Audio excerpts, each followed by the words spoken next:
wrote this letter to remind myself the reasons I'm alive. I got to reason number 5.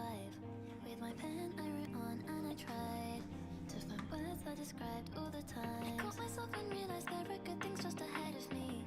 But right now it gets hard to believe. But I know that I'm safe when I leave. You can't speak to me.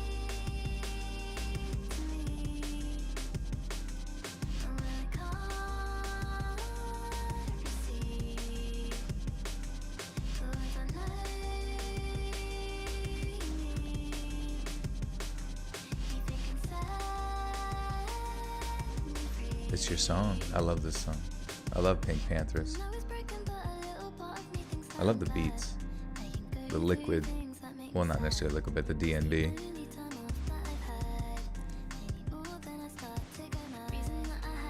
You needed this right now? Oh shit, I just forgot to share the stream out. I gotta click share. I gotta click the share button to alert everyone at Town Square that I'm fucking live. I'm fucking live, everyone. Look at me, I'm live. I'm alive.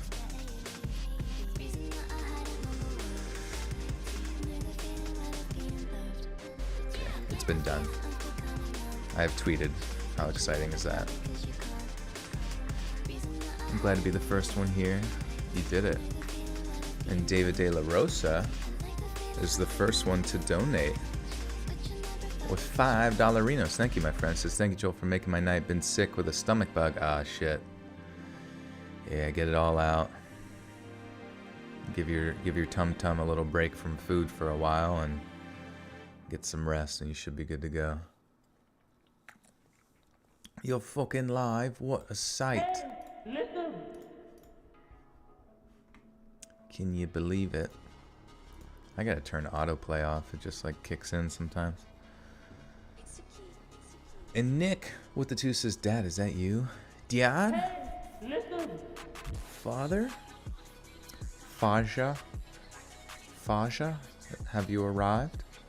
Let the town know Joel is making a proclamation. A proclamation. Mischievous dog.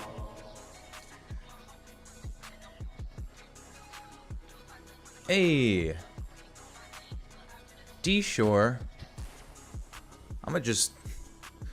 Yeah, this is a quick twerk. I don't even... Oh, there it is. I was like, where's it at? I see it pop up. Ooh. Ooh, right out the gate. I swear, D-Shore just rolls a dice, and that is how much she's gonna donate.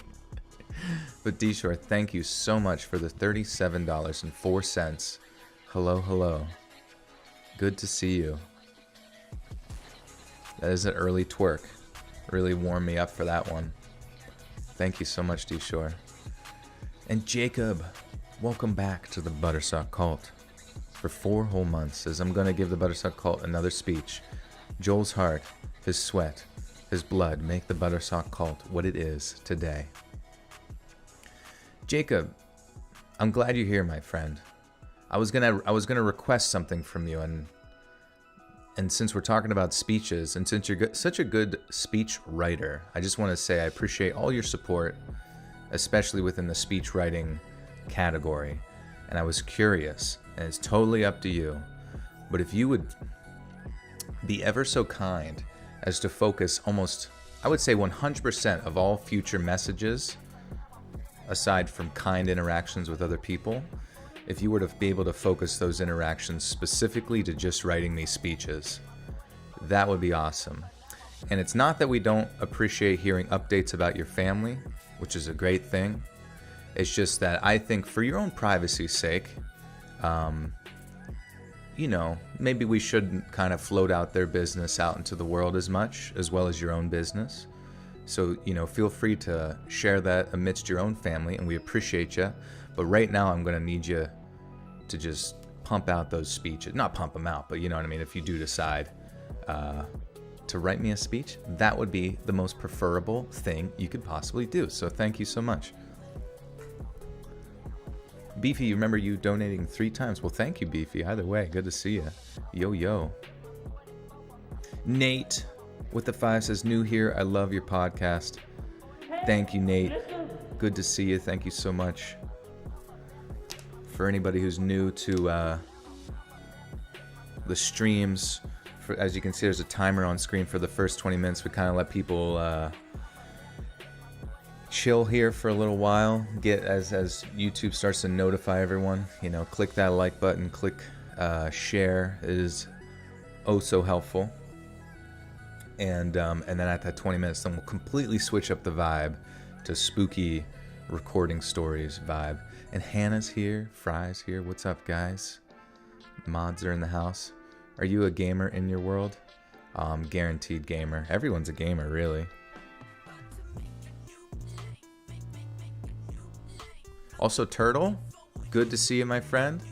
But we're not going to be antagonistic tonight, right? Nobody wants to be that. We're all just going to be a big, happy cult. With no internal gripes or groans. We're all just going to be just absolute pleasant humans. Hey, yo, about to get my Chipotle and listen to my boy Joel. Let's do it. I actually had some Quadoba. Jacob with the 5 said, thank you, Jacob. First off, Joel, you are my Butterstalk Cult Council Master. You are always free. Thank you, Jacob. I appreciate that, my friend. Mega with the 5. Joel, you the man. Thank you. Oh, you the man. And, well, you the lady. Thank you, Mega. I appreciate you. You're drawing a dead astronaut GIF for you. Oh, nice. A GIF file? That's awesome. I don't think... How do you even make a GIF file? Is that like in Photoshop? Hey, Shick, what's up?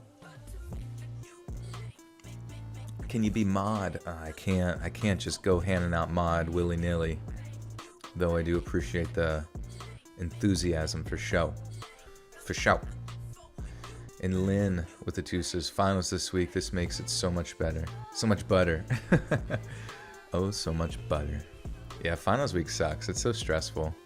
Because there's just such a combination of so many things. Like, if you're taking 6 classes, you probably got like 5 finals, 4 finals, 2 giant papers or projects you got to bang out, and you got to do them all in like the span of such a short period of time. It really challenges the psyche of students. It did me. It did me. As long as the sax bots don't show up and nobody make Joel do extra push-ups. Yeah. What are we on tonight? I know I did an extra one last time, but I guess we could try and do the 35 again. Just to give the button a big old wet willy. Also, I'm drinking black tea tonight. Jacob with a 5. Thank you, Jacob. Push-ups or sit-ups tonight? Well, that's up to you. I'm going to be doing push-ups. Honestly, I feel like sit-ups, they suck for sure, but I don't think, I mean, I could do them, but I don't know if they would be as challenging as like the push-ups and like the general progression of things.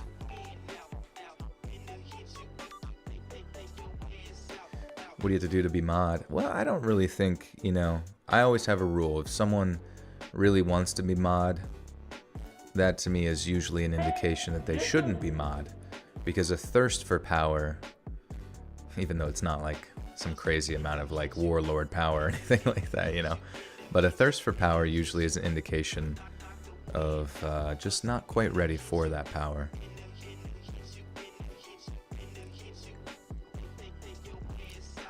What am I drinking? I'm just drinking a little black tea, got some water. Also got a little bit of Diet Dr. Pepper Zero chilling over there. If you guys are in the mood for some burps.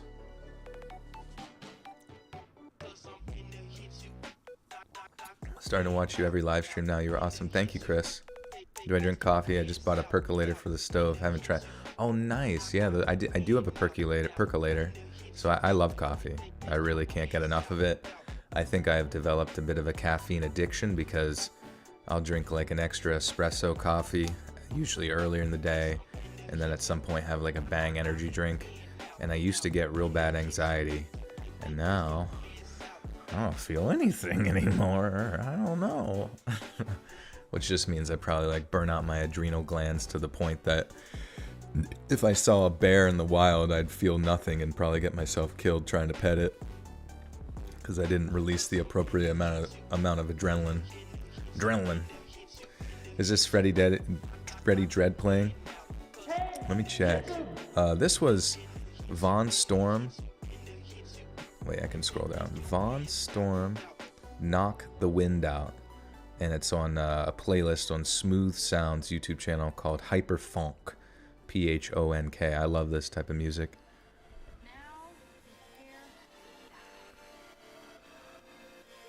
Jacob with a 5. Thank you, my friend. Don't worry, Joe. I'll show my Buttersock cult mercy with my iron fist.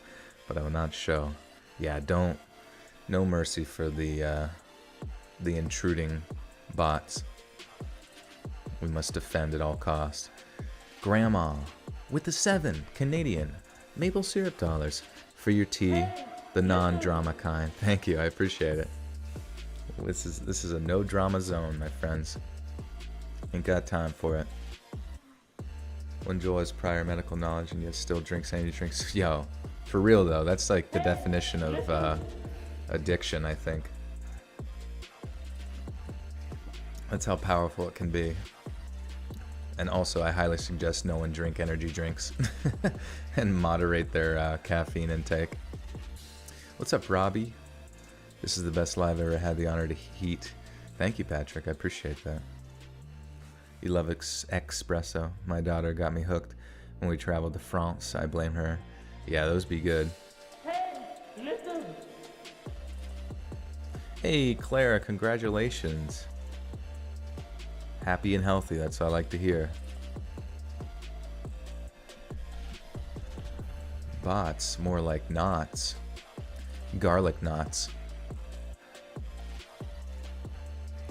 Joel's kidneys are screaming. Am I from the coffee? I don't know, maybe. Would you ever feel anything? Would you even notice? My piss looks pretty clear. I don't know if that's any indication. Should probably get a blood test.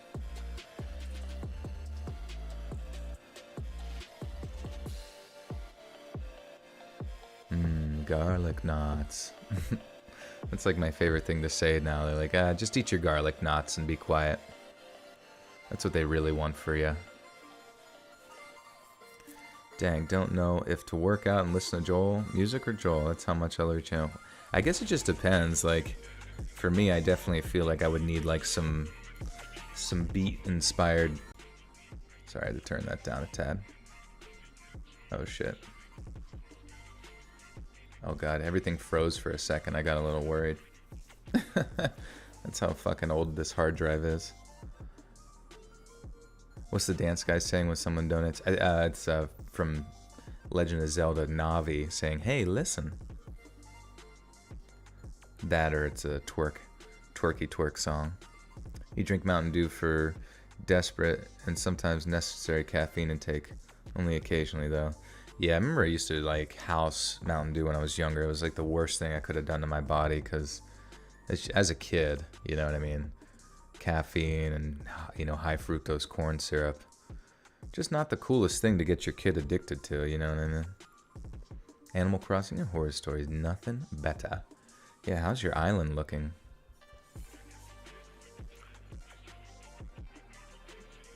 Hey everyone, I'm new to this. What does we already have a twerk mean? I enjoy.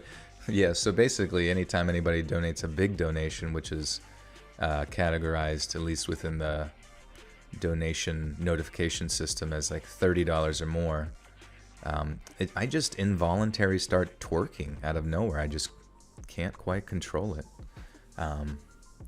But usually that, you know, it was like right out the gate. They got me my booty going, so thank you so much for that. Get my Pilates in for the day. I got y'all with the cheesecake and the cookies. Damn.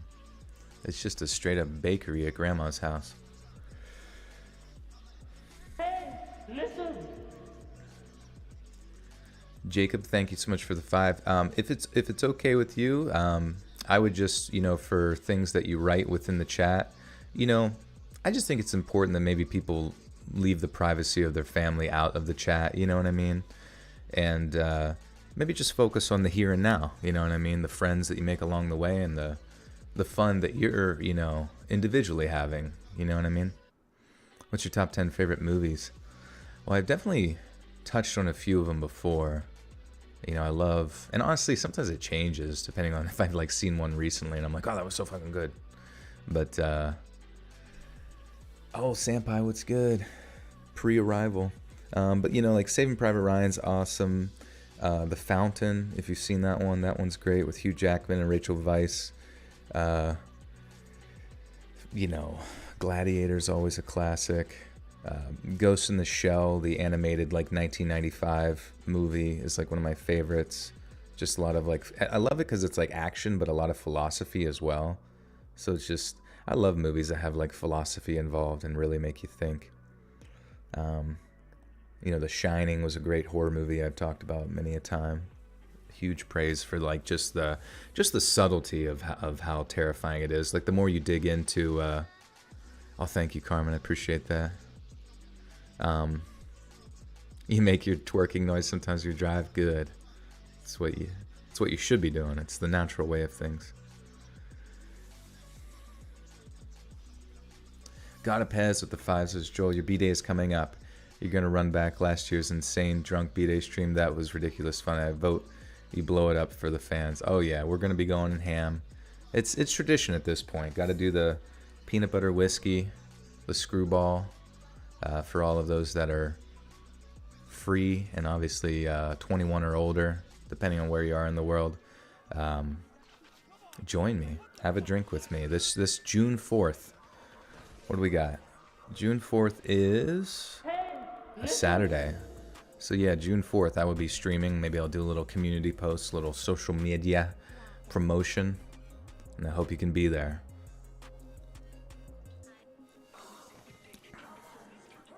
And maybe I'll have increments in which the donations trigger a little bit of a drinky drink for me. You're stoked for the birthday stream. Nice. Yeah, you guys got to keep me sane. If I start saying anything too crazy, just start typing abort, or like cancel or run. I don't know. Type something in the chat that gets me to stop. On Saturday, hell yeah. If someone is a channel member, they will have different color name. Yes, this is true. If you're a member, you have a green name along with some cool emojis, as well as access to bonus content over in the bonus content playlist. And they're usually, each bonus content video is about the same approximate length of a normal video, so close to an hour. Yo, Hanny, what's going on? Your boyfriend's birthday is June 8th. Nice. Geminis.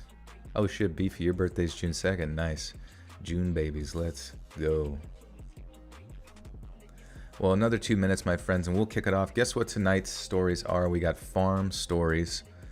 So they're going to be pretty nasty cool. So I don't know if anybody here works on a farm or lives on a farm or does any of that type of thing. Hopefully you can shout out if one of these stories are yours. And yeah, it's going to be sick. Click that like button, share this out. We're going to be cruising into that about a minute or so. And Teresa with the 5 Canadian says, hey daddy, your spooky stories always lull me to sleep. I have so much appreciation for your videos. Thank you, Teresa. Thank you for your support. Yeah, your sign is a stop sign. We all know this. This is true. My astrological imagery is just beyond space and time and exists primarily in the form of traffic symbols. Oh, your birthday's June 4th too, Amy. Nice. You grew up on a farm, Nate. Nice. Was it hard or was it something you look forward to getting back to? Or maybe you're still in it. I've milked a goat. Does that count? That totally counts. It's farming 101. You do farm work. Yeah, it's grueling work. It's your birthday. I'm adult, maybe 100, maybe 50, maybe 150. Beefy, no pressure at all, really. I'm just happy you guys will be here and enjoy the experience with me. Never any pressure to donate, but I do appreciate the support. Do you have your whole chart, Joel? Yeah, it's just, my chart is essentially just various like traffic patterns and stoplights, you know, so you know where to avoid any sort of like construction work and all that kind of stuff. Garay Power, thank you. I appreciate that. You have a buzzard raising a family in my barn. Interesting. That's kind of cool. I don't think I've ever seen a buzzard. Is that just pretty much a, what do they call, a turkey vulture? Or is that, no, a buzzard would be completely different, I think. You grew up on a cattle ranch. Nice. Jacob with the 5 says, Joel, you and I are the 2 most powerful council leaders. I want all the Buttersock cult to chat nicely. We all shall do our best. Thank you. Listen. Your uncle on the farm got drunk once and tried to run you over with a tractor. That was a time. Goodness gracious. How drunk was he? To the point of murderous intent, I guess. What up, Jason? What's going on? Start the stream. Good idea. We are reading farm stories today. Thank you guys again for being here. We'll just make the switch over to our spooky screen. Once again, that playlist was from, well, the first song was from Pink Panthers. So shout out to her. She's awesome. Love her style. And this one is a playlist called Hyperfunk from the YouTube channel called Smooth Sounds with various artists throughout. Thank you for that, Smooth Sounds. Let's get it. Hey, listen. Rook X with the 5 says, Yo man, time to start suffering that Booty Day fundraiser. I'm about to get lit. Booty Day fundraiser. We're raising funds for butt implants. I'll be the only, the most popular butt implant YouTuber out there. How many stories? We got 7 whole ass farm stories here for you. Lucky number 11.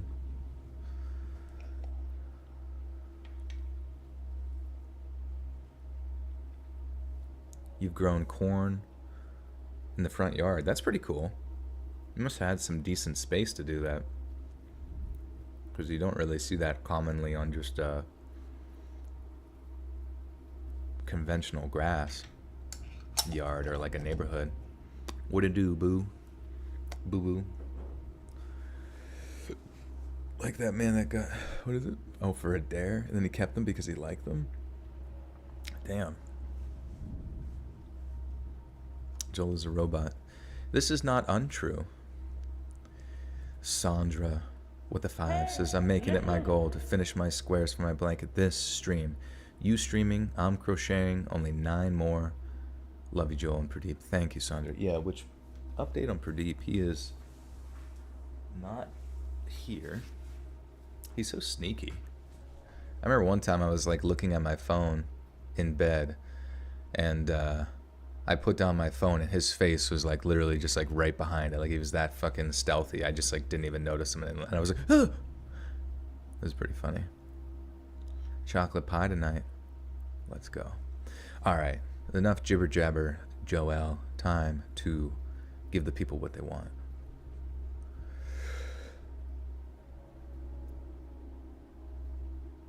It was Halloween. My mom and dad had gone to an adult Halloween party at their friend's house and left me, a 14-year-old male, and my sister home alone to hand out candy to the neighborhood kids. We lived on a small farm surrounded by other small farms, and Halloweens were pretty mellow. My sister was 12 and had finally gotten to the age where she thought trick-or-treating and dressing up was embarrassing, and I just liked staying home and playing video games with my friends, so I didn't usually go out on Halloween. The only issue that night was my parents had forgotten to get candy, so they told us to hand out whatever fruit or pretzels we had in the kitchen. And that was so embarrassing for me, having to give kids something they didn't want on the one night of the year that they were supposed to be getting candy. I wasn't too worried about it, given that not many kids lived in our area, so we figured that we wouldn't have to answer the door much at all. We handed out the first batch of apples to disappointed kids, and by 11 p.m., we assumed that we were done for the night. Then came a knock at the door. It was late, and I didn't really want to answer the door again, but I figured it was just little kids, and I didn't want to be rude and ignore them when they could see that the lights were on inside. I got to the door and pulled it open, and was shocked to see 4 very tall guys standing there, all en masse, holding their pillowcases open, seemingly expecting candy. Sorry guys, we don't have any candy. We've been handing out apples to the kids all night. Might have some pretzels if you want some.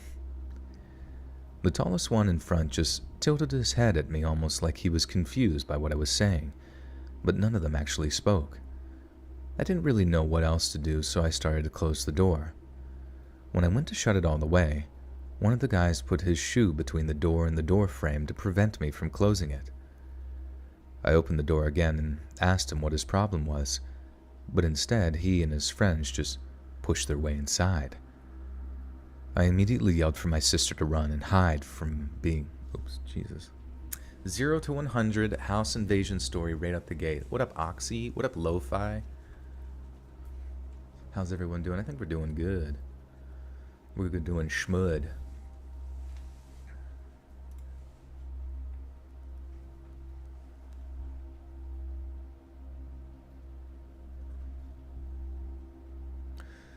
I didn't really know what else. Oh, yeah.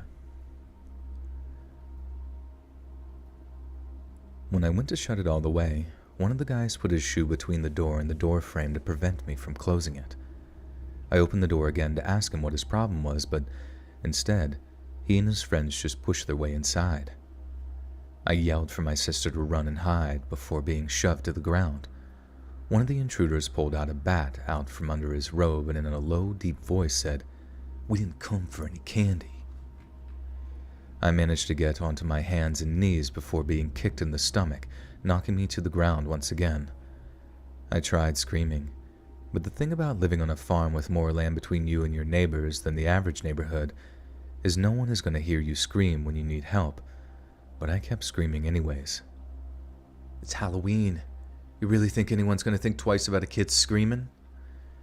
And this made the rest of them laugh behind their masks. Look, I don't know what you want, but I can give you money if you just leave. Please, you don't need to hurt anyone. I expected a response, but he just laughed at my shaky voice. In a baby talk voice, one of the guys said, "Aw, look, the little baby's scared. Where's Daddy to save you when you need him?" I felt a stinging at my side as the guy with the bat swung it directly into my ribs. I was trying to listen to the voices to figure out how old they were, and from what I could tell, they seemed young enough to be teenagers. There was a lot of thoughts going through my mind in that moment. I mean, they definitely weren't mature at all, and I crawled to the corner of the room in pain as they spoke to each other about what rooms they would go in and what they were going to take. One of the guys took me outside while the others looked around the house for whatever it was they wanted. I saw my sister on the roof, hiding outside her window from the man that I could see had just entered her room. The guy that took me outside had me by the collar of my shirt and was leading me toward the barn. Oops. The guy took me out... Oh, sorry. Trying to home invade a farm, a place that owners probably own several guns with a bat is not a good idea. Yeah, exactly. I just think they must have got, in this situation, I guess they just got lucky to do it on a night when the parents were gone. Even though I'm sure some kids of growing up on a barn at the teenage age would probably still know how to handle one of those things. Firearms. Farmville stories gone wrong. Just a prank. This is all just a prank. The guy that took me outside had me by the collar of my shirt and was leading me toward the barn. He opened the door to the pig pen and pushed me inside. Threatening me with the bat, he made me roll around in the mud and film me as he forced me to oink. I was terrified, exhausted, confused, embarrassed, and felt completely humiliated at what I was being forced to do. The guy was laughing the whole time, too. He told me to get up and let me out of the barn and back inside the house to show the rest of his friends what he'd done to me, and they only just joined in the torment. They made me drink the toilet water, eat trash from the trash can, and other things I can't even speak of as they pulled me around. The whole time I was just hoping they wouldn't find my sister. The strange thing is, they hadn't even mentioned her once. They took me to my room and began taking turns throwing punches. I had no idea what I had done to deserve this horrible beating and torture that I was being put through. I was just going through torture in my mind, and I had no idea. I almost blacked out many times. 10 minutes into the beating, I heard one of them ask me where my sister was. They told me that they wanted to have some fun with her and that they'd stop hurting me if I told them. And this was the moment I decided to stop talking completely. They could hurt me all they wanted. I was not letting them near my sister. They asked me again, spitting in my face each time I refused to talk, but there was nothing they could do to me that would get me to give her up. Eventually, they tied me to a chair in the kitchen and just exited the house after thoroughly trashing the place. And I must have blacked out at some point because when I woke up, I was in the hospital attached to just a bunch of machines. My mom was crying when she noticed me awake and took her time to tell me exactly what happened. It turns out the girl I had just broken up with the week before asked her brother to scare me as revenge for hurting her. I guess he and his friends were just insane for taking it to the extent that they did. I guess they just got caught up in it, as disgusting as that sounds. Thankfully, they were all arrested, but only the brother was actually sentenced to some jail time. He received 5 years for aggravated assault and home invasion charges. The other guys got probation as a plea deal for ratting him out. I'm still in a lot of pain since this happened less than a year ago, but I guess there's one thing I'd tell kids answering the door for Halloween when their parents aren't home. Always check your peephole first. Check the peephole. Jesus Christ, though. That would be fucking... that'd be literally traumatizing.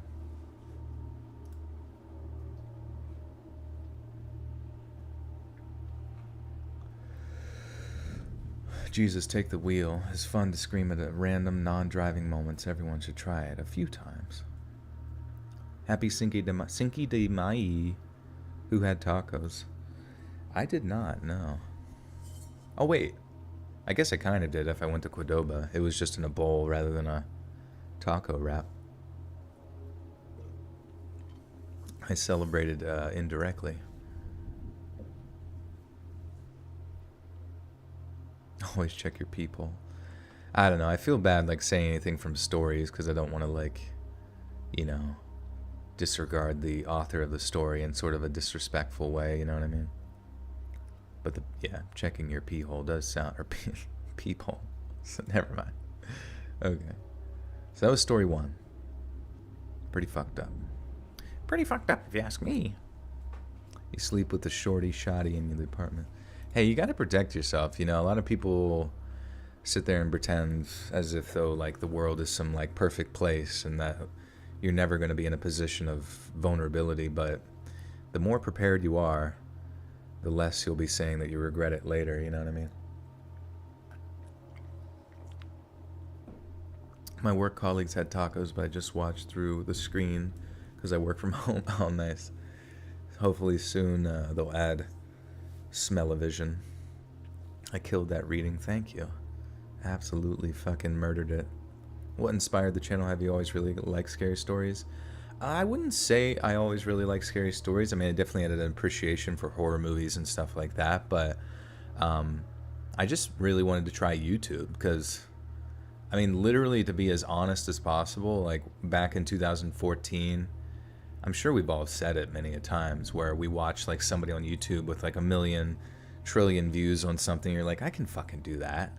You know, so I remember back in like those days, maybe even during college and stuff, I would see people talk about like PewDiePie or something, you know, and he's getting a gabillion views on videos and stuff. And obviously I'm not PewDiePie, but in my head I thought to myself, like, if that's like one of the highest grossing people on the platform as far as views and just general popularity, I'm like, I can fucking do this. And like, you know, basically I had some friends who did comedy videos and had some experience with editing and uploading to YouTube and all that kind of stuff, because it is a little bit of a learning curve to start, even though once you figure it out, it's not bad. but I had some experience with the particular microphone that I used right now called an H4n Pro. And yeah, I was just like, maybe I can read stuff, because I knew that like he put out videos like every day, PewDiePie, you know, and so I was in my head, I thought that was kind of like what YouTube preferred, even though nowadays I think YouTube kind of like algorithmically prefers you to put like a video out like maybe once a week, almost at the most, even though now I've kind of like found myself in a rhythm where I don't think I can really escape the 3 videos a week formula, even though it would be cool to just do 1 a week, but at the same time I worry that there will be sort of an algorithmic punishing to the views that I get per video, you know? And the consistency with that, I'm sure, has been nice for a lot of people, and they do appreciate the output that I have. And it does give me a lot of like structure to my life, like, you know, being able to do the consistent videos, whereas people that are kind of just like here and there with the content they make, I think you're almost like more prone to fall into like depression and stuff like that when you don't work on something in your life as much as you should. So even if you were one of those people where every time you put a video out like once every 2 or 3 months or something, it gets like a few million views, like that'd be exciting. But at the same time, like there's that in between where you have the days where you're like, I don't feel like working today. And, you know, I almost feel like that's sort of worse for you as far as like the routine that keeps like people sort of sane. But I suppose the routine also drives people insane. I don't know what the fuck I'm talking about anymore. Anyways, PewDiePie inspired me. That's where I got it. And then I ended up in the creepypasta community, and it's where I've been.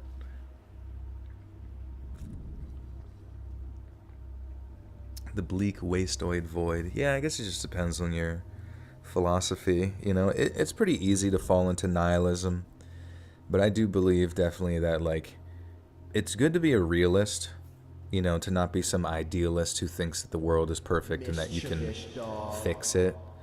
But at the same time understand that like you can have the fire inside yourself, the motivation to work towards something better, even if it's not going to change the world and like, you know, bring world peace and end world hunger and all that kind of shit. You can do those types of things, but maybe for yourself first. You got to fix yourself first before you move on to other issues, and then slowly expand out to your community and then, you know, all that kind of jazz badazz.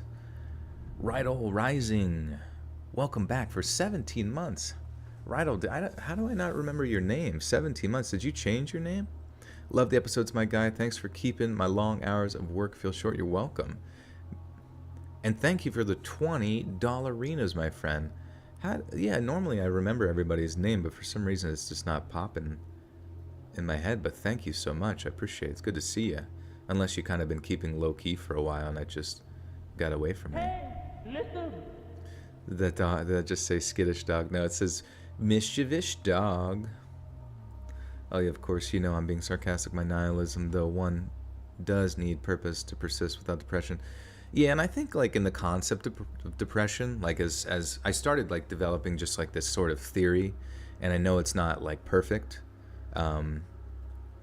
because I know that everybody's sort of subjective experience with what they would define as depression is different for each individual. So what I'm about to say isn't to negate anything that anybody else has been through. Especially specific to their certain circumstances and trauma. But there, for me at least, I kind of like sometimes wonder if like, you know, what I would personally define as periods of time where I am depressed might just be like a sort of accentuated version of boredom. You know what I mean? Because I notice that when I'm working towards something, whether it's like I'm doing my job or I'm working out, or I'm like brainstorming the next thing, or I'm like communicating with others, like it's almost like the detraction, the repellent of boredom almost like keeps those sort of creeping thoughts away from yourself. You know what I mean? And it's almost like a drug where if you like, you know, the more you sort of like it persists in you, the less often those sort of like creeping thoughts will sort of fill the gaps in your mind and your thoughts, you know what I mean? So it's not like a negative thing. Yeah, and grief especially. Yeah, and like I said, I'm not trying to negate anything. I'm just saying like I think the strongest medicine to sort of overcome a lot of negative feelings is just to constantly keep yourself busy. You know what I mean? Really, at the end of the day.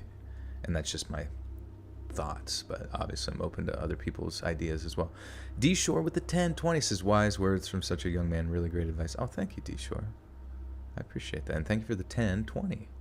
And Jacob with the 5 says, Joel, this world is far from perfect. The Buttersock cult is perfect. I don't need to tell the Buttersock cult everything in my personal life. I appreciate it, Jacob. Yeah, I appreciate you, and as long as you just keep staying positive, my friend. Stay positive.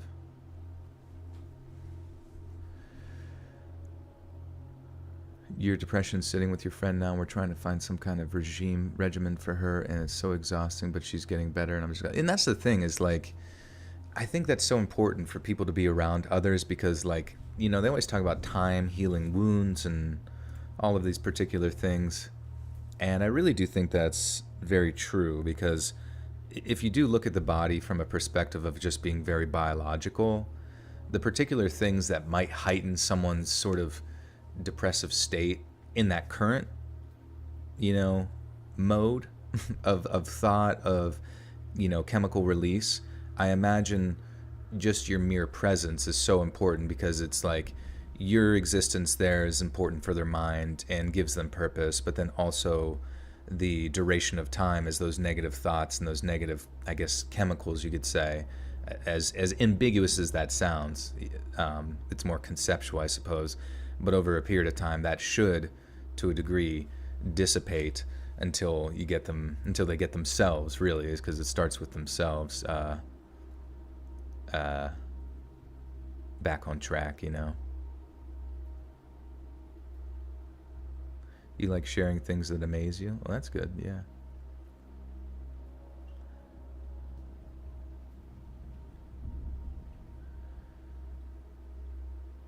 Blood is red or blue. Horror has a lot of red. So does love. What kind of Keurig I have? I don't know. I don't think it's like a newer model or anything like that. I've had it for a long time. Or at least a couple years.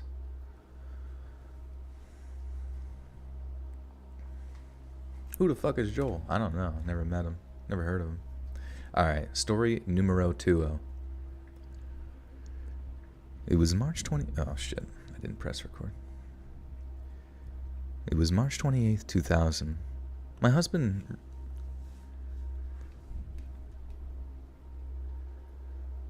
Robin and I had just moved to Fort Worth, Texas from Seattle, Washington. My husband had just gotten a job offer that he was really excited about.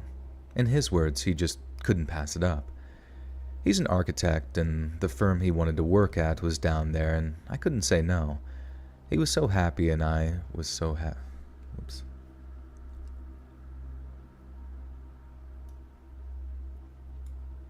Rido Rising with the 20 Ballabrinos. Thank you. Agreed. My grandpa always said, it's not your circumstances, but your attitude that can really take you from a dark place.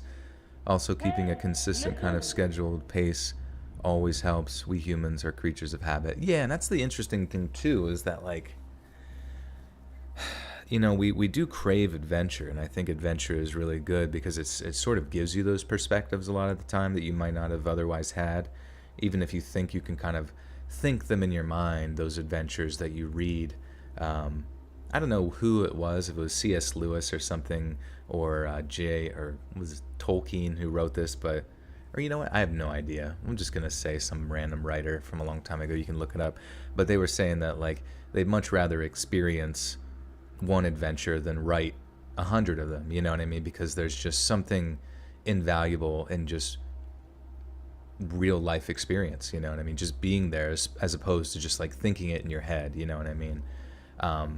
But it's interesting because even for as many adventures as we desire as people, I notice that oftentimes we just like, sometimes being on those adventures, like for me when I'm on vacation, there's like an underlying anxiety that I have, when I'm like out and about in places that I don't know, which makes sense. It's just kind of natural. But then when I get home back into my routine, I'm like, but obviously routine can lead to that sort of like state of boredom, which like creeps up the furthering desire for adventure. But yeah, like there's a lot of Stoic philosophy in the concept of just changing your if you change your perception towards the negative thing that happened to you, it's like nothing can hurt you anymore. You know what I mean? You just have to think about it differently. And that's not saying that that's the cure-all for everyone, but sometimes we experience a lot of pain in our mind from things that sort of originate, within ourselves.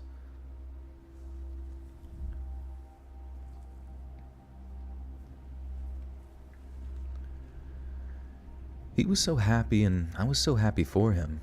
We had 4 children, a 13-year-old boy named Josh, a 10-year-old girl named Jamie, a 7-year-old April, and our youngest, a 3-year-old girl named Paula. Our kids were super excited. They had heard of the Texas Cowboys on TV. Oh, Texan Cowboys, I see. I thought they meant like the sports team. I was like,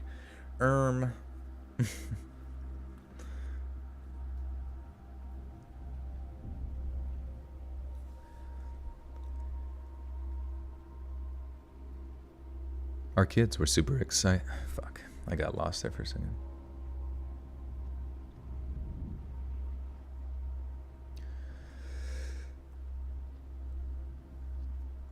Our kids were super excited.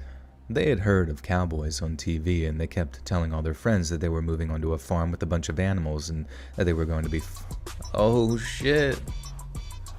Ooh. This is a cowboy twerk. Yeehaw! Maribel, thank you, sweetheart, for the 35 buccarinos. Thank you so much. This Worko de Twerko. Just thought it would be fun to have Joel twerk. Love my Buttersock family. Hope y'all are having a great day. Thank you, Maribel. Thank you so much. Yeah, these cheeks are getting work out tonight.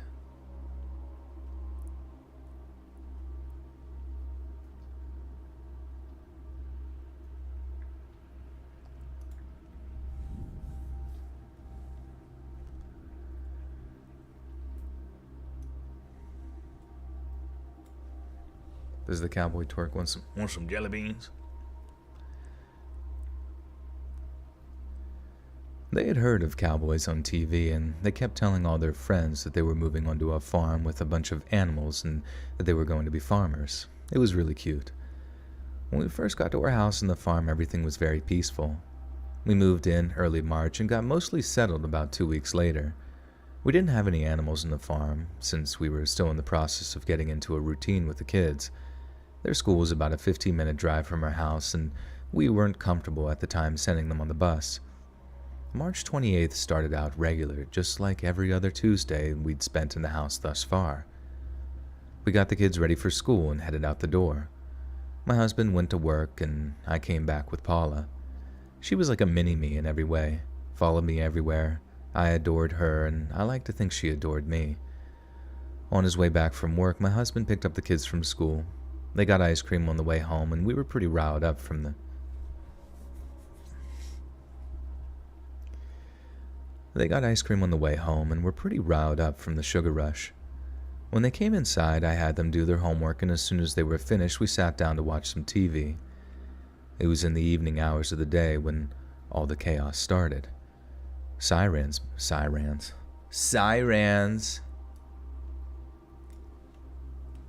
Hello, Joel and community. What up, Mr. Jinx? Some jelly beans.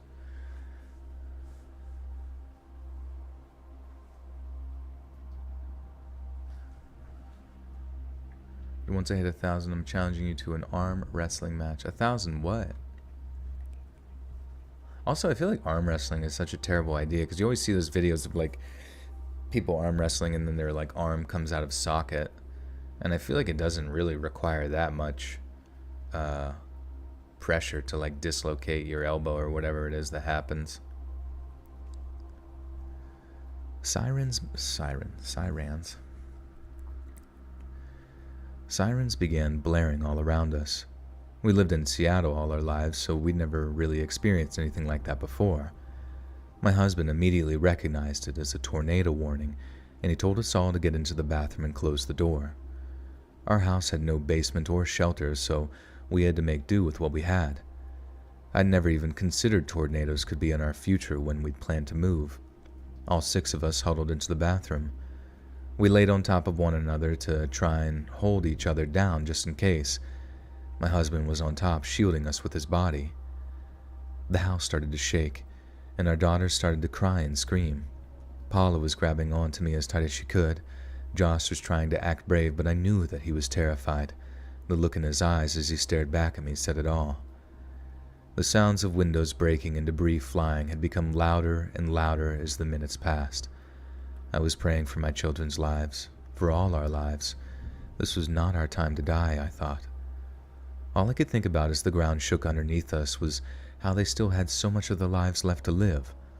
I wanted to see them grow, graduate high school and college, fall in love, get married, have a family of their own someday. I was terrified of the thought of that possibility not happening. After being in the bathroom for 10 minutes, we felt the house shake like nothing we'd felt before. The roof was torn off in seconds, and now all of us were screaming and terrified. My husband held on to us with all his strength as each gust of wind threatened to pull us up into God knows what and take us who knows where. At this point, I was terrified, crying and holding on to whatever piece of clothing or body part I could grab on to keep our kids safe underneath us and away from the danger that was looming above, screaming like a highway. Suddenly, I felt Paula begin slipping out of my hold. I had started to scream her name to try and get my husband's attention, but when I looked over, he wasn't there. I grabbed onto Paula and managed to put her back underneath me, not before she hit her head pretty hard against the wall from the wind pushing her. She went completely silent and was no longer crying. I knew something was wrong, but I just had to focus on the situation at hand and get her help when the time came. I was worried about my husband. I hadn't even noticed that he'd been taken away by the storm. I prayed and prayed that he would be okay as I put the full weight of my body on my children's to keep them weighed down and out of harm's way. After what felt like eternity, the storm rolled on, and the wind finally slowed down and everything became silent. We all got up out of our positions, and I picked up Paula. She had been completely limp, and I noticed blood trailing down the side of her head, and tears rolled down my face as I assumed the worst. At this point, I was thinking that I lost my husband and one of our children. We walked out of the bathroom and into the rubble that was once our home. I found my husband lying in the front yard, obviously thrown there by the wind. I could see him, gasping for air as I rushed over to him. I held his head in my hands and I told him how much I loved him, and the first thing he asked between gasps was if the kids were okay. I told him Paula had gotten hurt and I could see the worry in his eyes. Thank God, we did get help soon after the disaster relief. Whoops. Jesus Christ, this is heavy. Hey, Peg with the 10. Thank you. Thank you, Peg. Thank you so much. And Rachel, welcome to the Buttersock Cult. You now have access to bonus content. Brendan with the 10 says, woo, finally got paid and can post something exciting to smoke a new strain and listen to you, Joel. Also, question, what honestly scares you the most? Also, my puppy, Mr. Wiggles, said, hi. Hello, Mr. Wiggles. And Brendan, thank you for the 10. What scares me? I guess just being eaten by sharks and bears and I don't know. Oh shit, and twerking to death. Ooh, ooh, ooh, ah. Yippee, yippee, ah, yippee, yippee, ah. Rosa Diaz with the $50 donation. Biggest of the night so far. Thank you so much, Rosa. Sorry to leave early today. I have practice again, so here's a $50 to get the chat some tacos and horchata. Thank you, Rosa. Also, that horchata sounds amazing. I've been hearing about that a lot lately, and I gotta get me some somewhere. Maybe one of these franchises around here sell some. I'll have to check. But thank you, Rosa, and I hope you have a good night and good luck with practice. Thank you so much. The cowboy twerk. Joel just called himself Jewel. Everybody wants to smoke a Jewel in the bathroom. But yeah, Brendan, getting back to the things that scare me, that give me the Mr. Wiggles. Probably Mr. Wiggles himself, honestly. He sounds terrifying. Getting eaten alive by Mr. Wiggles. Tony Soprano, thank you, my friend. But thank you guys so much, seriously, really appreciate that. So is the Buttersock cult named after iCarly? To be honest with you, someone, I don't even remember what stream it was, but we came up with like the idea of like what we should call everyone that join, that's, subscribers and stuff. And I think somebody said the Buttersock cult, and I just kind of went along with it. But I didn't even know iCarly had that as a concept, the Buttersock. But hey, we're here now, so gotta stick with it because it's tradition. No chapstick or caffeine. That does sound terrifying. How many stories tonight? We got 7 stories.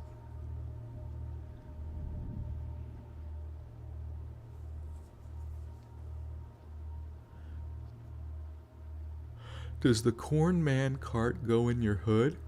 I don't think so. I've never heard of the Corn Man. The Corn Man cometh. Yeah, I jewelry.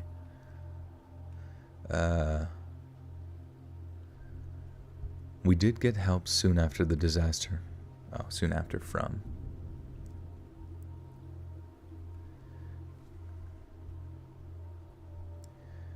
We did get help soon after from the disaster relief team. We had no way of calling anyone, and our cars had been thrown by the wind, so all we could do was wait until they showed up and found us. We were all taken to the hospital, and myself, Josh, Jamie, and April had minor cuts and bruises, but I'm so grateful to say that both my husband and Paula survived. Paula had extensive brain damage and still to this day requires around-the-clock care, which is incredibly sad for the circumstances, but I'm just thankful to God that she's still with us. My husband broke multiple bones throughout his body, but he did recover fully within about a year. We're just so thankful that they both survived. The whole incident was just so terrifying that we decided moving back to Seattle was our best option. Our families were there, and my husband got another job offer that he said was just as good. Our lives were forever changed that day, and we hope we never have to experience anything as terrifying as that ever again. Corn in a cup, man. Come out. It's corn in a cup, man, here.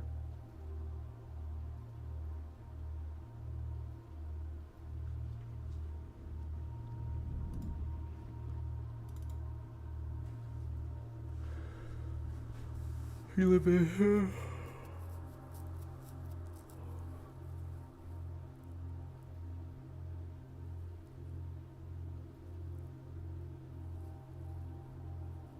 I will sell you the crows for a corn chip. The crows. The crows will follow my corn chips. It's kind of funny. My mom, she feeds the crows. I think she's developed a relationship with them.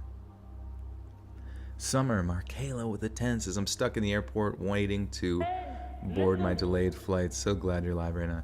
I've been hearing a lot about that lately, and I'll be traveling at the end of the month. Thankfully, it actually falls on a time when I'll be doing a compilation video. So I think I'm only going to miss one stream at the end of May, but I'm a little terrified that my shit's going to get fucking delayed. I'm so sick of that dumb shit.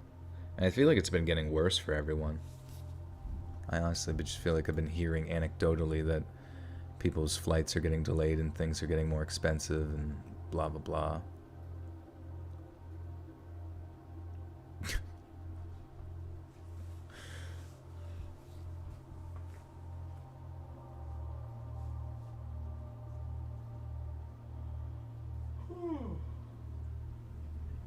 Alright. Story numero 30.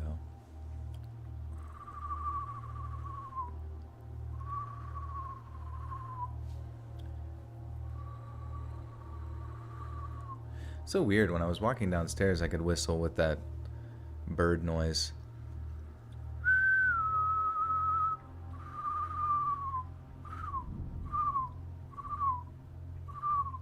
It's kind of getting better. I don't know. Did she name the crows? I don't know. I think there's too many to name. It's hard to keep track of them all.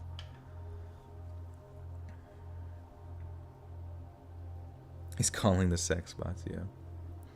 Come to me, sex bots. Ho!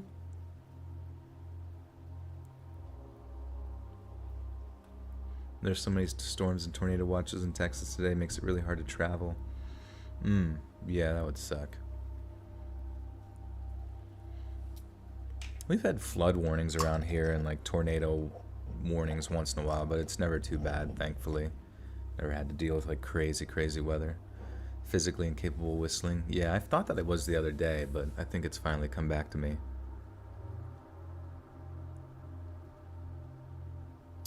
DSTMO with the Tusas closing down the shop with the stream going. Whoop whoop. Nice. That sounds like a perfect way to end a shift. Catherine says, yeah, I have 2 packages containing non-perishable food that are still missing, and the tracking isn't giving me any further updates on where they might be. Interesting. Yeah, I just feel like there's certain things in the supply chain that just have just gone to shit and they don't care because, I don't know, just too much of it to keep up with. You should look the Aztec death whistle. It's super scary. Oh, like just like a typical human could make it, or do you need like a... Is it like a tool? We had a tornado touchdown the other night 2 miles away from your shop. Oh, damn. That's terrifying. Did it like rip anything up? Farts? What about farts? Farts? I've never heard of such a thing.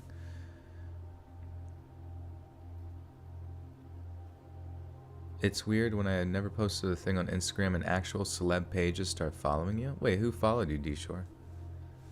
Like an actual celeb? It seems kind of random.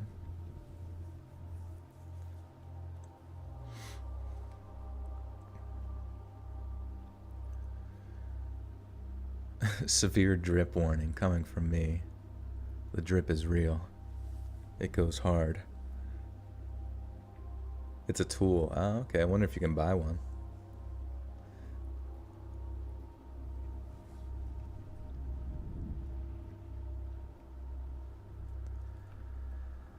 I'm a 17-year-old guy with a pretty interesting life, if I do say so myself. My mom left when I was very young, and my sister and I have been raised by just our dad ever since. We live in a pretty large farm in the Rocky Mountains, and life for the most part is very peaceful. I had some friends who lived nearby by our standards, and I would regularly make the 3-mile walk to their houses to hang out with them. So when I asked my dad that night if I could go, he didn't even think twice when saying yes. I had made plans with my friend Jimmy to sleep over, and I was pretty excited.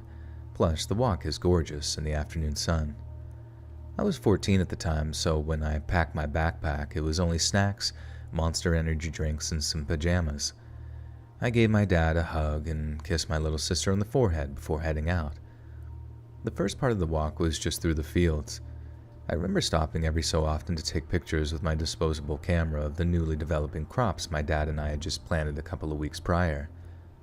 I regretted wearing only shorts and a tank top as the sun beat down on my very pale skin. I could see myself turning red as the minutes passed, and at the end of our property was a small creek and some barbed wire fencing passing through it. We had it in place to try to deter the wolves and mountain lions in the area, and as we were sick of losing so many of our animals to them. It's technically illegal to set up wolf traps because it's considered inhumane, but my dad was just so angry that he just did it anyways, and that brings us to the worst night of my life. I passed through the barbed wire fence and through the creek. I made it about 40 or so feet into the forest before I heard a loud crunch and felt pressure on my ankle. I remember not understanding what the sound could have been and looking around for a possible source. I started to feel a burning sensation on my leg, and when I looked down, I saw one of the very large wolf traps clenched around and through my leg. The spikes were completely embedded into my skin, and the blood was oozing out from between the wounds. I began to scream from the pain, hoping someone would hear me and help me out of this, but I was in the middle of the forest with no one to help me for at least a mile. I felt myself getting lightheaded from the shock and blood loss, and I couldn't allow myself to pass out. This was a situation where I knew I would need all the time I could get before bleeding out. I knew the only thing out of this would be someone finding me, but that would also mean waiting. My dad didn't leave me a cell phone, so calling someone was out of the question. Didn't I? Wait.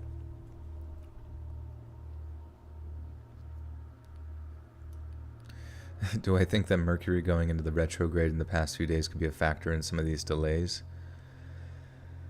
I don't know. I mean, if you're talking about magic, I'm not sure. But if you're talking about like actual astrological, or is it astronomical, effects on weather within space and its effect on like our planet, maybe.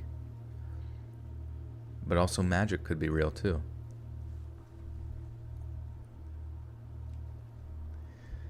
My dad didn't let me have a cell phone, so calling someone was out of the question, which meant my only hope was Jimmy noticing that I didn't show up and calling my dad. I took off my tank top and tied it around my leg to try and stop the bleeding. At that point, I could no longer feel my toes. I couldn't feel my foot at all. I tried prying open the trap, but as a very skinny teenage boy, that was just not going to happen.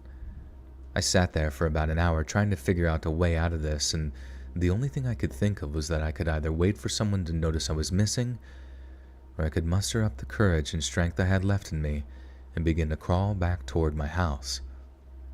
Thankfully, my dad's laziness was actually a good thing for once, as he'd not bolted the trap down.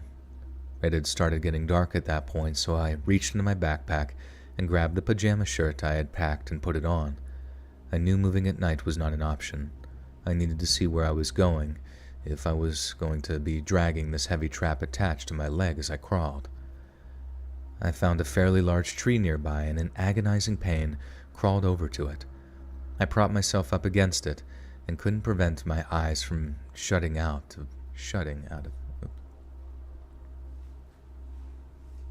A crow remembers a person's face for 2 years. Nice. Do you edit out the stories that are told, or do you do it as original? Yeah, so after this, I have 2 mics. One I'm recording into and another I'm streaming into. And so after that, I will edit the stories together so it's nice and clean.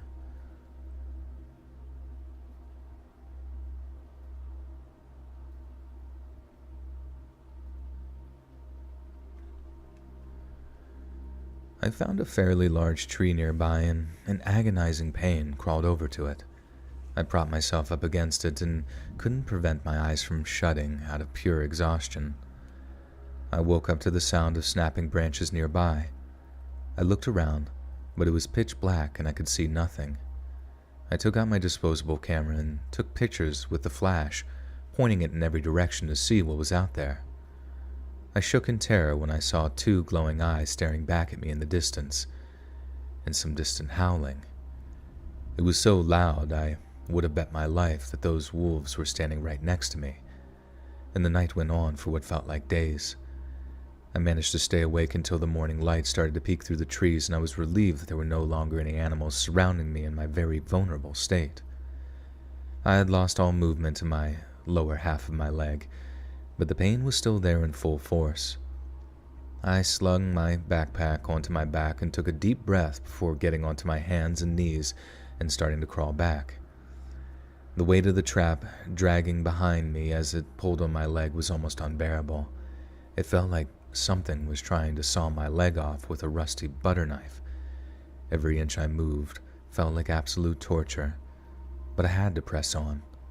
I had finally made it the 40 feet that it was to the creek and then came to another obstacle. The creek was shallow enough to walk through. The creek was shallow enough to walk through no problem, but crawling would be another story. As I entered the water, it was just deep enough to cover my mouth, and my only source of breath was through my nose. The water splashed as I crawled, and I would panic each time some of it entered my nose, thinking I was going to drown before I made it back onto the farm where my dad could possibly see me. That wasn't the case, though. I made it through the creek and took deep breaths, relieved to have survived that part of the horrible journey I found myself on. I started to crawl toward the barbed wire fence, and screamed in pain when the trap got caught on a rock, basically cutting away at my leg as I unknowingly began pulling it apart. At that point, it started to feel like it was hopeless. I contemplated giving up. I felt like I was dying and there was going to be no way I'd actually make it home. In 4 hours, I'd only made it about 50 feet. I lifted my leg from the rock and stared at the fencing in front of me. I knew there was no way I could climb over, so under was my only option. I tried lifting the fencing as I squeezed underneath, but there was nothing I could have done to stop the barbs from digging into the skin on my back. The pain on my back was bad, but somehow distracted me from the pain in my leg. As bizarre as it sounds, it kind of gave me some relief. And inch by inch, I made my way closer to the house. I was at the crops again, looking at the plants that I admired only the day before that now made me angry to even look at. It was a Shit, I accidentally clicked.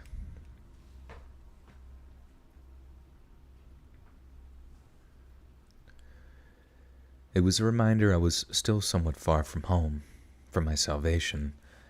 I was covered in dirt, sweat, and blood, but the second I could begin to see the frame of my house, I was determined to live. I began picking up the pace as best I could and dragged myself by my elbows that were now scraped and bloodied beyond recognition. When I finally made it to the steps outside my house, my body was completely shot, and the last thing I remember was my dad yelling when he found me. My foot had to be amputated, and I was in the hospital for quite a few months before the end. Jesus. Scarce, thank you, my friend. Appreciate you. My foot had to be amputated, and I was in the hospital for a few months from the infections that I ended up getting. My dad was fined for the traps and was forced to dispose of all the ones around the property. My cousin never thought to call my dad that night, as he just figured that I got in trouble or got grounded, and he just continued doing what he was doing, and he's always felt really, really bad about it. I don't blame him, though.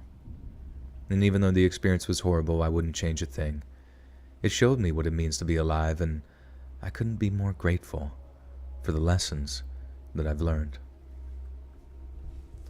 Do I have any tattoos? The chat knows. The chat knows about my tattoos. Perhaps they can fill you in.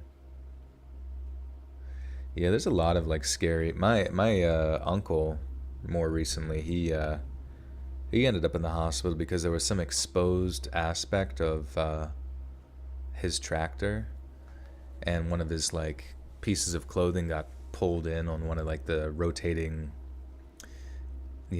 electronic aspects on it, and it just pulled his shoulder in real quick and just ripped into this the skin of his shoulder and knocked him back, and I think it knocked him unconscious or something from whoever was with him. But yeah, was in the hospital for a while, and then he got an infection, so he had to have that dealt with. And yeah, it was just just scary stuff.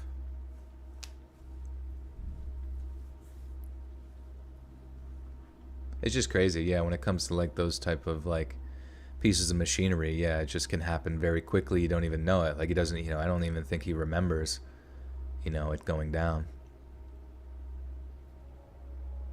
You saw a man lose his fingers with a lathe. Yeah, it's fucking terrifying.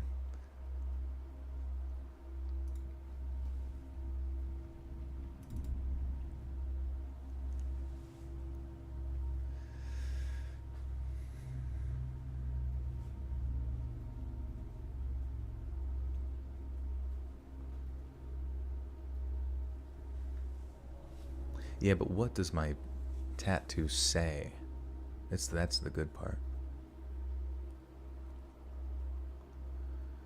Has anybody messed with Randonautica? I know that there was some Randonautica stories and videos and stuff like that, but no, I never heard of anybody doing it though, or know of anybody that messed with it.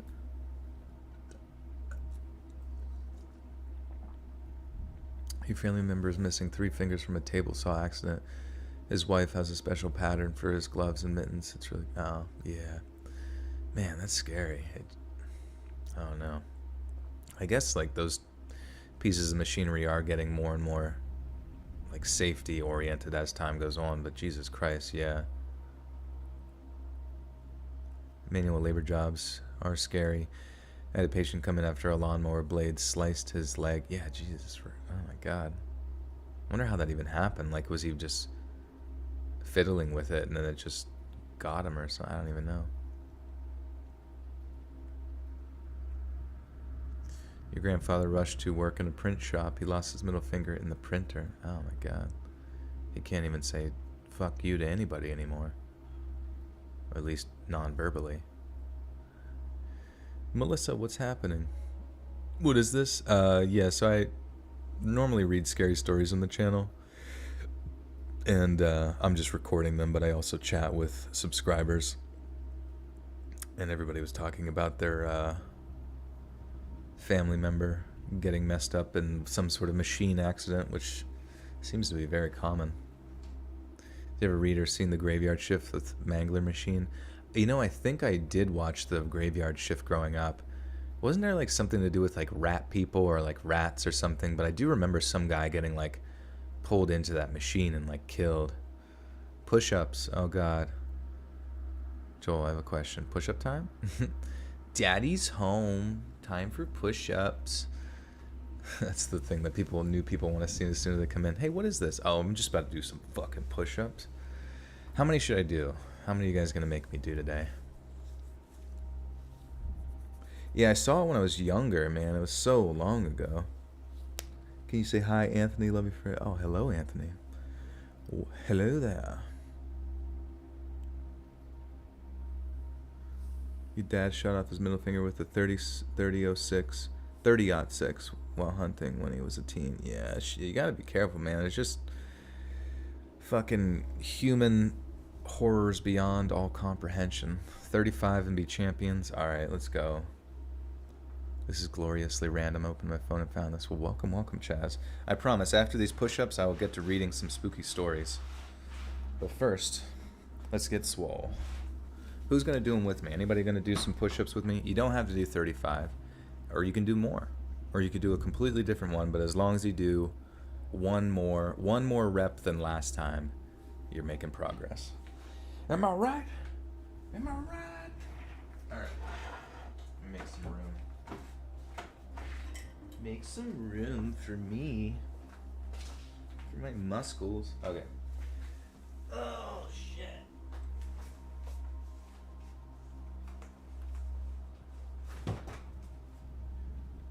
1, 2, 3, 4, 5, 6, 7, 8, 9, 10, 11, 12, 13, 14, 15, 16, 17, 18, 19, 20, 21, 22, 23, 24, 25, 26, 27, 28, 29, 30, 31, 32, 33, 34, 35.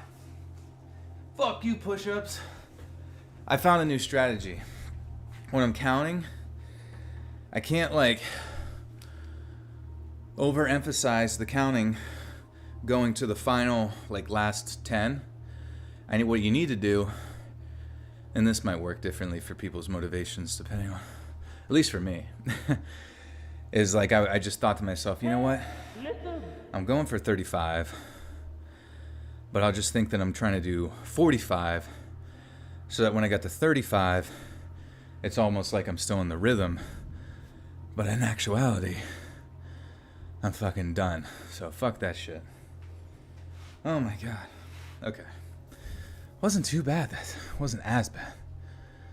Or I don't know. It's just never not that bad, but it's also really bad at the same time. DSTMO. With the two says perfect timing. Just lock the door. Let's do these. Oh. Nice. Yeah. I wonder, by the birthday stream, how many you could probably calculate it out, how many push-ups will be on by that point. And that'll be interesting. Who knows, maybe with a drink or two in me, I'll be even stronger. Maybe I can fly.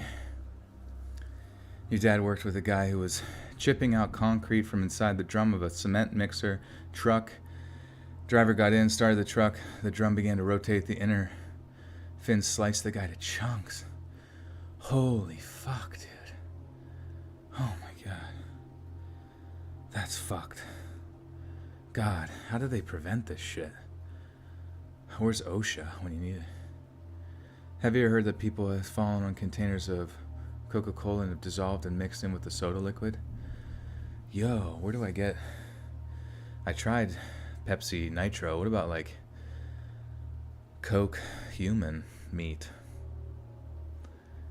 Do you think wall push-ups are considered cheating? Does it sound too easy?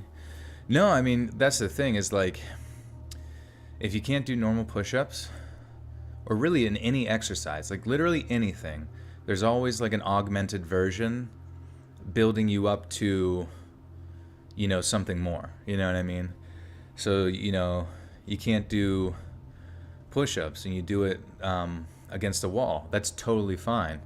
And then at that point, if you start to think those get easy, you say, okay, I'm going to do them against like a couch or something at like at a sort of 45-degree angle instead of like a less than 90 or whatever. And then once those start to feel okay, you can go down further, or you can go to the floor and do it from your knees. And then from that point, you know, you can move. You just keep moving your way up. You know what I mean? And your body will adapt as you go on, and you'll know it. You know. And that's the whole point. You know, to just keep challenging yourself and seeing what you can do. And there will be days where you kind of generally impress yourself with what your body is capable of.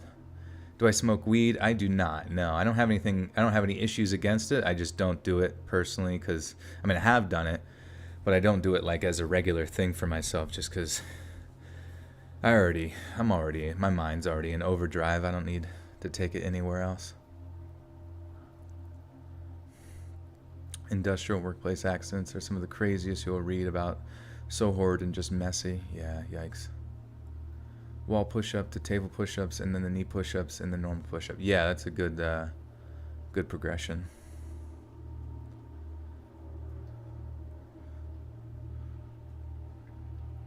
Imagine that one man who got locked in the industrial oven at the bread company. Fucking hell. Do I do cocaine? Definitely not cocaine. I never tried it.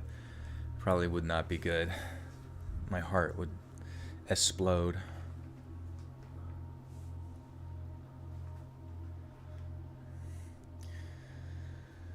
Okay, I think this is story number 40.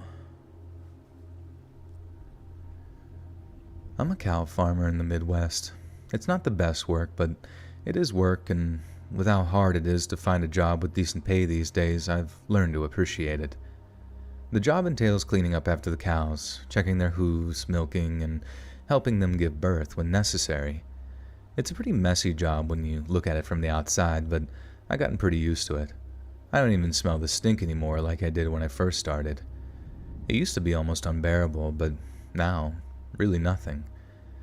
The farm was my father's before me and his father's before him. And the story I'm about to tell you is my dad's. He told it to me back when I first started the job as almost what not to do when tending to the animals and working on the farm. He's long passed now, God rest his soul, but this story has haunted me for years, so I figured I'd let other people hear it and judge it for themselves. This is back in the 60s when Dad was in his early 20s. He worked on the farm with his father, Bill, at the time. He hated it. He hated the stench that would only get worse when the heat came in the summer, and picking up after the cows was the worst. See, the cows stayed in this huge barn. It was actually more like a big warehouse where they're fed and kept throughout the night. They got to graze during the day, and throughout the night the cows would defecate and their feces drop to the concrete floor beneath them. Then in the morning, when the cows would go out to graze, my dad would take a really long hose and spray the droppings to the end of the building down a shaft that leads to a big tank below the barn. The tank would fill with the droppings, and once a week we had a guy that would come by and empty the tank and dispose of the waste. It was really nasty work, but my dad did it nonetheless. Well, my grandfather decided that it was just too much work to do on the farm with just himself and my dad, so they decided to hire another farmhand. They didn't get anyone interested in the job for the first few weeks until they met a man at a local feed store named Fred. He was in his late 20s and eager to work. He hadn't had a job in years and was desperate for pay since his wife was pregnant with their first child. My grandfather hired him right there in that feed store, and by the next day, Fred was on the farm working harder than anyone my dad had ever seen work. He was determined and super ambitious. He was constantly running around the farm, fixing stuff that needed fixing and trying to learn absolutely everything it was that they did. He loved the job and told it.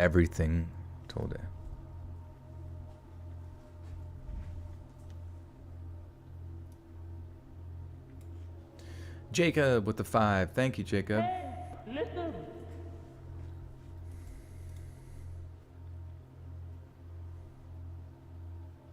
Oh, doing adaptive exercises so you don't get... Oh, no, for sure, yeah. And I'm sure that there's a lot of, like, adaptive stuff that you could probably find online for sure. But thank you for asking.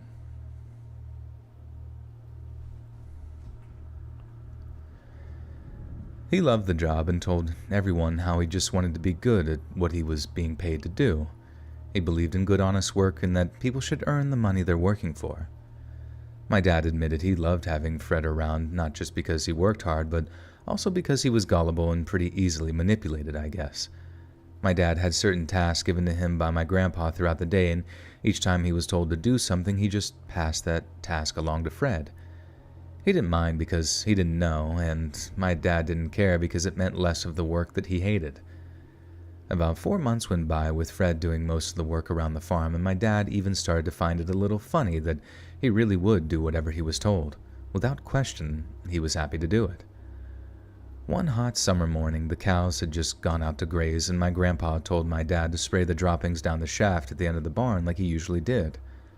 My dad then passed the job along to Fred as he sat along the side of the barn to have a smoke. When Fred was done, he came outside to tell my dad that he had an idea that he thought would highly benefit the farm. He told my dad that if he emptied the tank below the barn themselves, they would be able to use the cow feces as manure in the fields. It would fertilize the plants and make them grow bigger and faster. My dad told me that at first he thought the idea was stupid, but then he figured it would be funny to see if Fred actually tried and emptied that feces tank, so he agreed.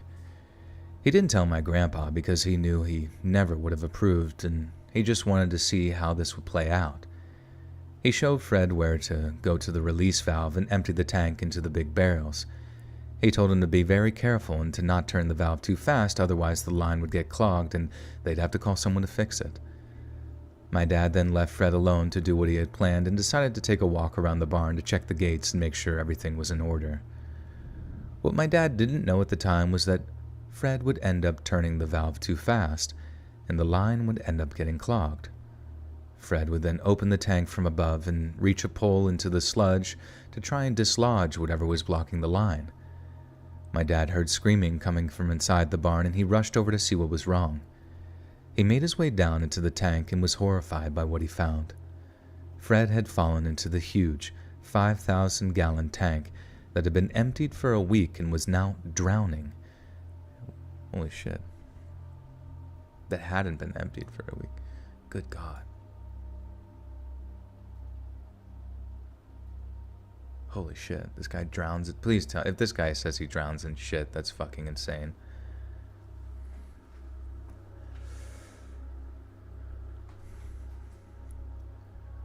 Fred had fallen into the huge 5,000-gallon tank that hadn't been emptied for a week and was now drowning in the thick feces, desperately reaching out for help. By the time my dad got to the top of the ladder and looked into the tank, all he could see was Fred's hand poking out of the brown goo. He grabbed onto it and tried pulling him out, but he had no leverage at all on the top of that tank. He managed to pull Fred up long enough for him to tell my dad that he was just trying to fix it himself, since he knew that they'd have to pay someone for his mistake. He felt bad. My dad reassured him everything would be okay and to just hold on, and that's when his grip failed, and Fred... Holy shit. He felt bad, and my dad reassured him everything would be okay and to just hold on. And that's when his grip failed and Fred plunged back under the thick excrement once again. This time, no part of Fred's body was able to be grabbed onto to possibly rescue him. My dad had no idea what to do, so he ran across the farm as fast as he could to get my grandpa, who immediately called the police. And by the time they made it back to the tank, Fred's hand had disappeared under the sludge, and there was nothing my dad and grandpa could do but wait.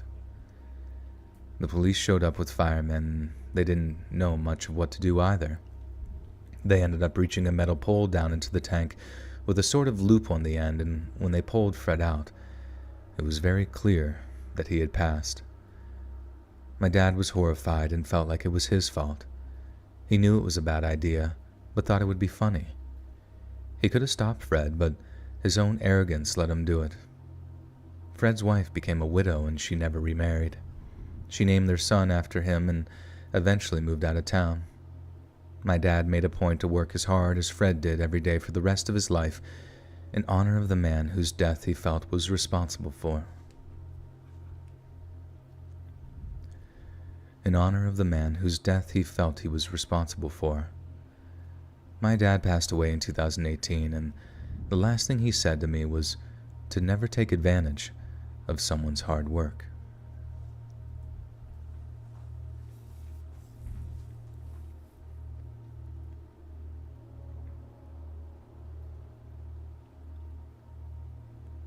Drowning in manure ponds is widely known in the dairy industry. Oh, Jesus Christ. So this is like a common thing.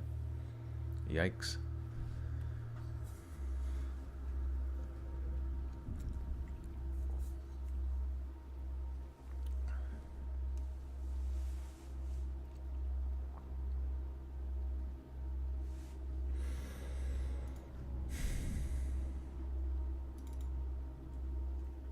All right. Anyways. Story numero 50.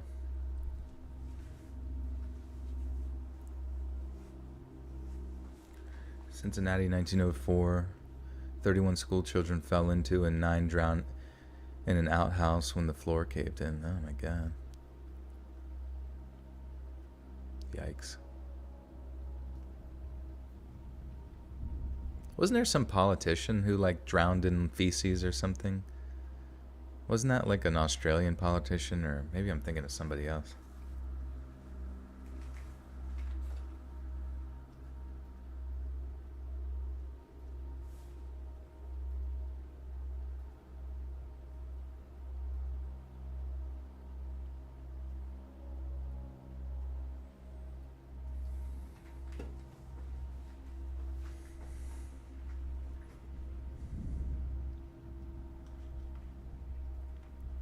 Okay. Do you know what time it is? Time for me to fall asleep midstream. That sounds pretty normal. Eggs and beans. Who's making eggs and beans? Happy Cinco de Mayo de mayonnaise. An Australian politician went into swim and never came back. Why the hell was he swimming in shit? Oh, not shit, but the actual ocean. I remember that. Wasn't that like a weird assassination thing or something? Or does anybody know if there was any sort of...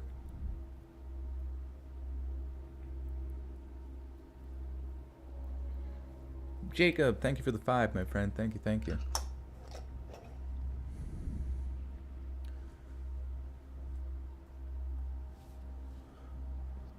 Feliz Cinco de Mayonnaise. Foul play. I'm a fairly cautious individual. I always told myself that I'd never be like other people who get themselves caught in dangerous situations, but that's exactly what happened. I'm a 28-year-old woman and I currently live with my husband Sam and our 3-year-old daughter Elena. My husband and I both grew up in the area, and when we got married, we decided a nice house on a lot of land would be perfect for us. We'd never been the city living type, and it remained a mystery. Okay. We'd never been the city living type, and we wanted our daughter to have a lot of space to play. Over the 5 years that we lived here, we've purchased a lot of farm animals.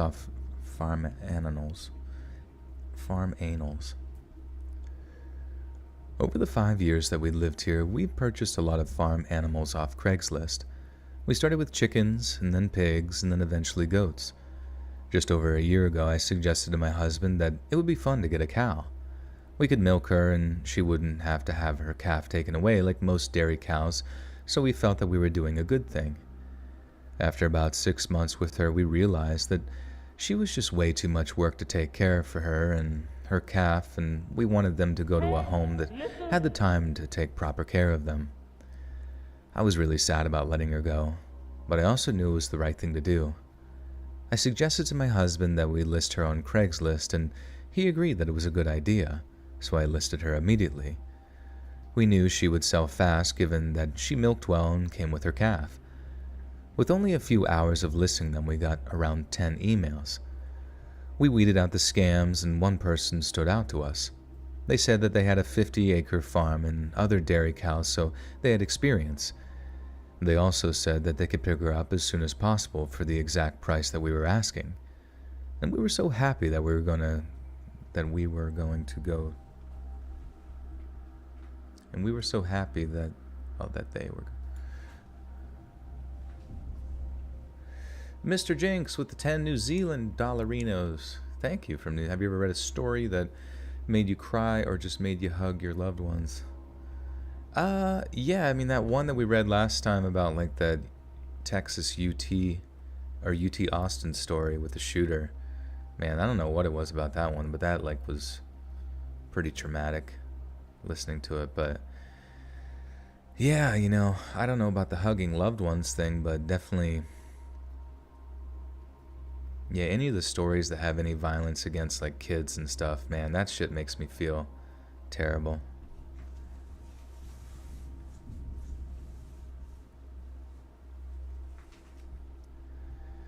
We were so happy that we were going to go. We were so happy that they were going to go to such a good home. The only problem was my husband was going out of town for work the next week. He told me multiple times that he was not comfortable with a stranger coming to the farm when he wasn't going to be there, but I was a little too trusting and was positive it would be fine. The people in our area were good people, and I hadn't heard of anything bad coming from animal purchases in the area. The people who were coming told me that they were a husband and wife named John and Betty. In the moment, I did make a little joke to myself that their names were so boring that they almost sounded fake, but the thought passed and it didn't cross my mind again. I gave them our address and told them that they could come to pick up the cows the next day at around 4 p.m. That night, my husband gave my daughter and me a kiss and left for his work trip. My husband was very serious when it came to him leaving us alone. We had set times. Oh, I see.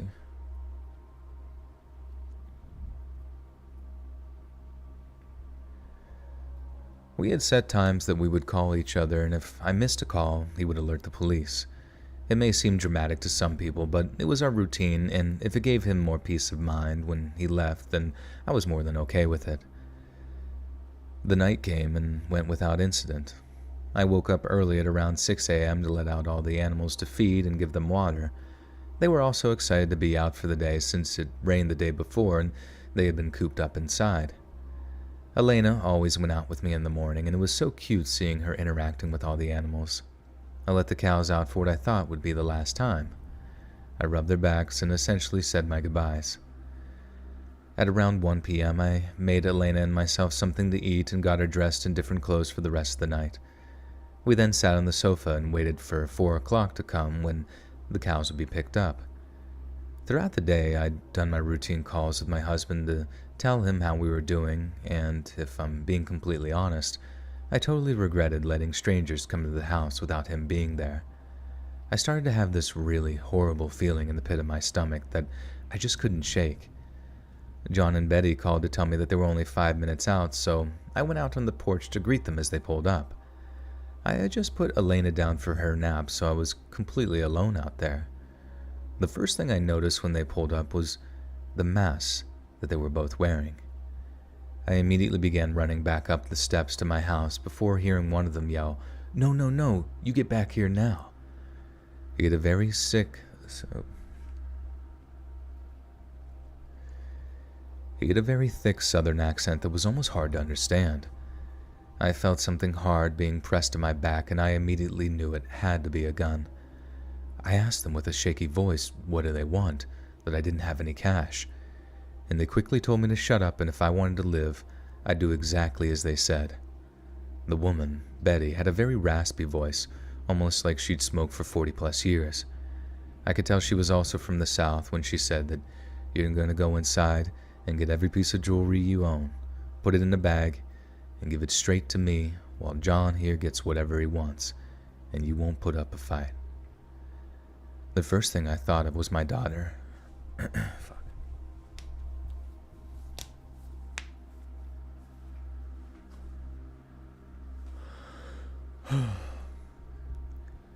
The first thing I thought of was my daughter. I couldn't let them find Elena. I didn't know what these people were capable of. I told her I'd comply, but I already knew I wouldn't.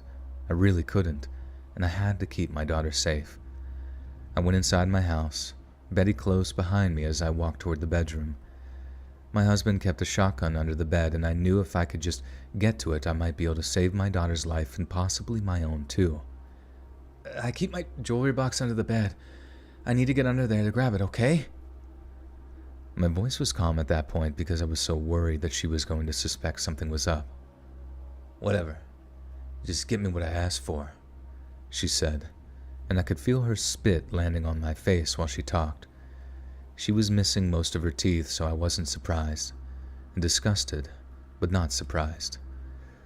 I got on my hands and knees on the floor and peered under the bed, and there it was, only inches away. I knew I would have to be fast if I was going to get out of this without getting myself and my daughter killed. In one swift motion, I pulled out the gun, and boom, without thinking or aiming, I fired a shot.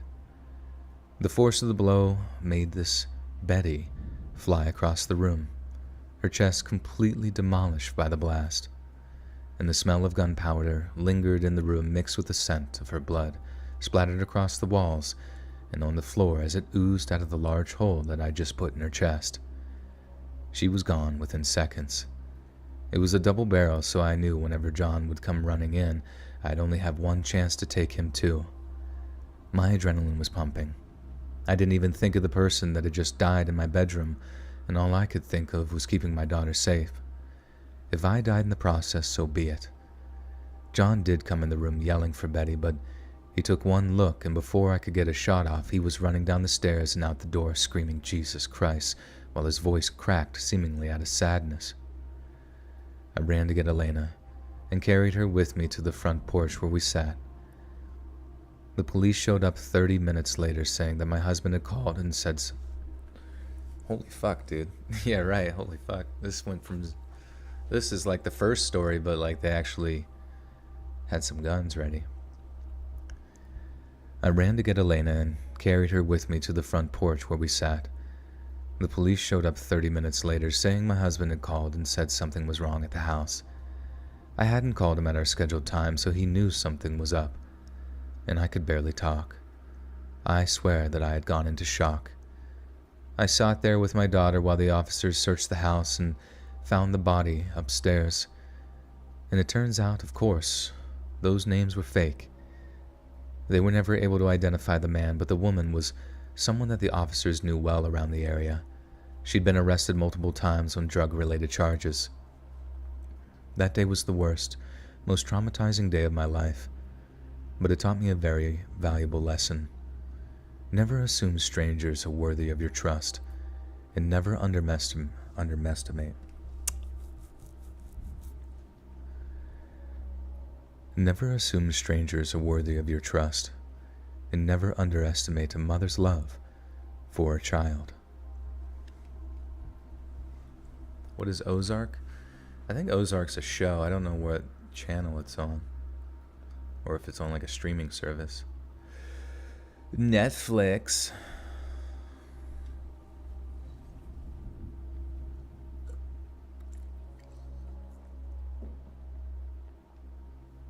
You need to learn to shoot a shotgun, but you're too chicken to be knocked on your butt.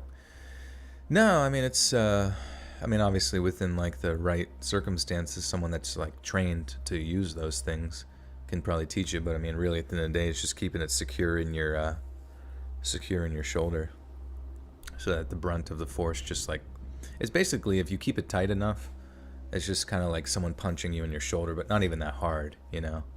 And it really obviously depends also on the type of shotgun.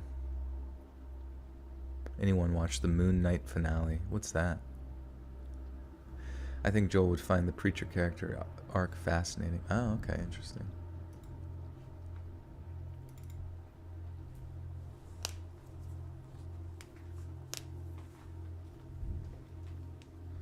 Netflix.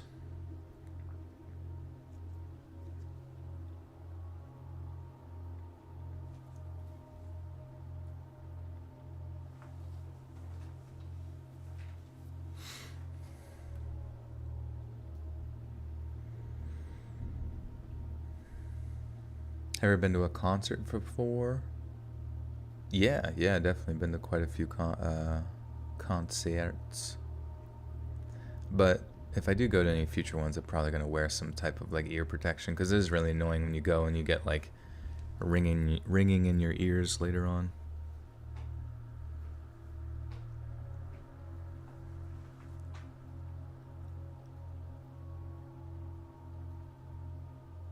Using glow-in-the-dark thread. Oh, that's pretty dope.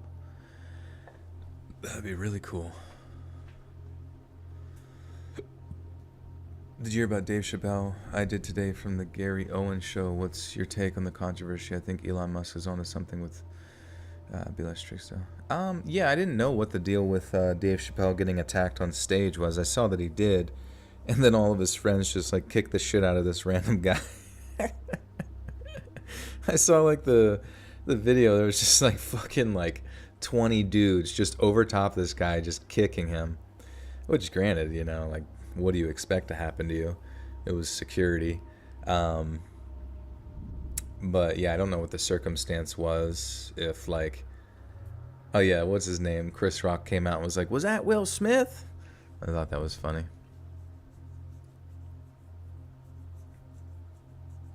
Anyone like beans?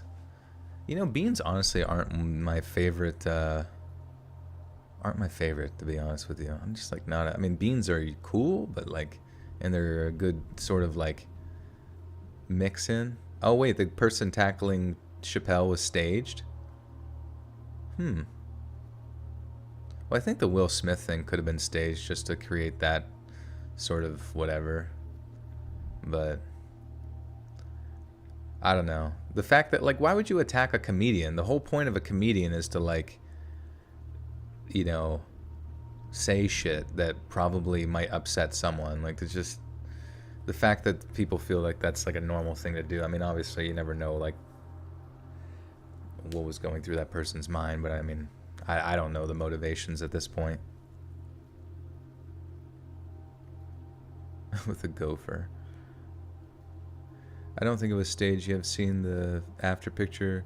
Plus, he also said he was going to do it on Twitter. Ah, okay. Well, yeah, what was his reasoning on Twitter? Also, I mean, I wonder if anybody reported his threats or anything like that. So do you think Will was ready to retire? I don't know, probably. Fuck being in Hollywood that long, you know what I mean? And especially if it brings, like, attention to, I don't know, his new movie, the Oscars. It brings attention to Chris Rock's, like, stand-up tour. You know what I mean? Like, it just gets eyes on things in, like, a really weird viral type of way. Because, like, remember I was streaming that time, and I was like, I didn't even know the Oscars were that night. But it is what it is. Maybe he just had, like, a... Like, I also don't really... Like, Jada Pinkett Smith seems like a crazy person. Like, and could potentially drive Will Smith to the... I don't know, to the point of insanity. You never know with people's relationships and shit. Jacob with the 5. Joe, I want to recommend you my favorite Motorhead song. My favorite Motorhead song is The Game. Nice. I'll check it out later. Thank you, Jacob.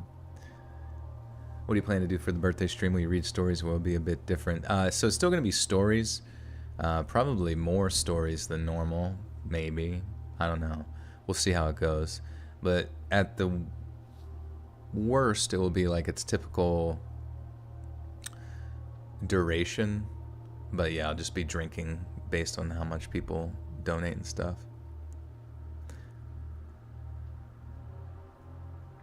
a bunch of shows and movies got canceled for Will Smith. Yeah, that sucks. Maybe it wasn't. Maybe, who knows? I don't know what fucking possessed him. Maybe he looked over at her and she gave him the like, I'm gonna take 50% of your shit and your kids, even though I think the kids are grown now, but like, and I'm gonna ruin your life eyes. And he was like, oh fuck, I gotta stand up for my woman's honor. I don't know. KH, thank you, my friend.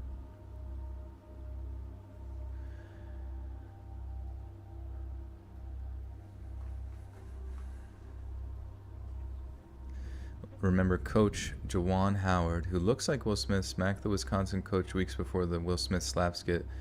It's all intertwined theatrics. What do you mean? I don't understand. I feel like that's kind of like maybe too ambiguous, you know what I mean? I don't think you could really draw a connection there. Have you missed anything interesting, Liv? This is like story 6, so kinda, yeah. And KH, thank you for the 5, my friend. Thank you.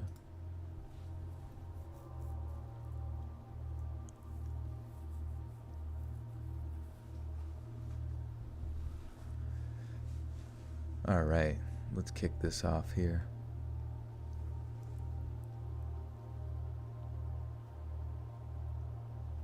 Yeah, that Amber Heard thing, like her crying on the thing, it just seemed real. I mean, I guess I can't speculate too much because you never know what people go through, but at the same time, I don't know.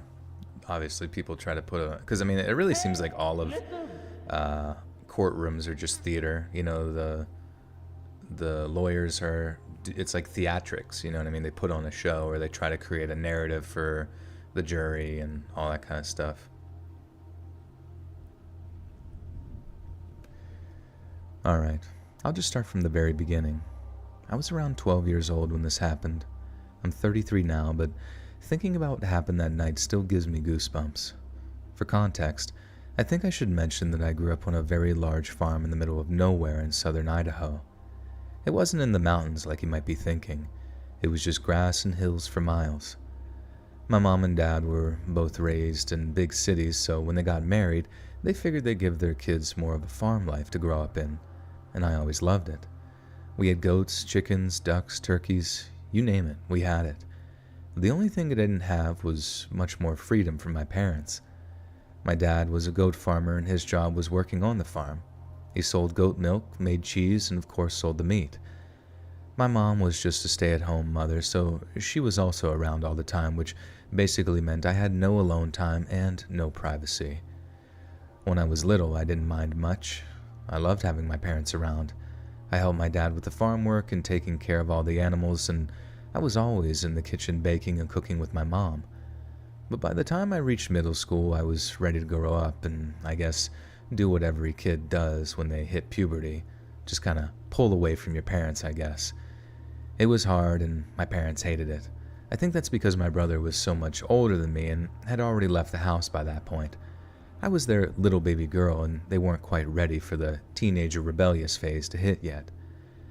Every weekend, we would go out to dinner as a family. We would meet up with my brother and his girlfriend, and it was actually really fun. This night, though, I just wanted to stay home. My mom insisted that I go with them, and when I refused, she offered to stay with me so I wouldn't be alone. I'd begged and begged her to just let me stay there alone, and finally, after what felt like forever, she agreed. My dad wasn't happy about it, but she told him everything would be fine. If I needed anything, I could just call. They were only going to be around... Oops. Hey, Ezra, what's going on? Who's smoking weed? You want to go to jail? Are you crazy?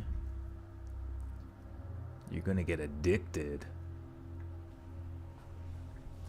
Which, speaking of which, I did have a buddy's little brother. He actually went to rehab for marijuana. So even though people kind of like play off poo-poo marijuana, I definitely think it depends on like the phase of your life in which you use it and the frequency in which it gets used.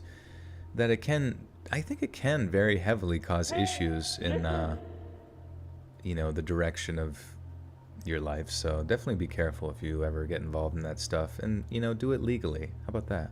I don't know. I don't know what to say. I just don't think there's much use to it. The Twisted Technician with a $20 Reno donation says, "What's up? Let's read. Hope everyone's having a good night so far too." Thank you, Technician. Good, always good to see you. Appreciate you. Oh man.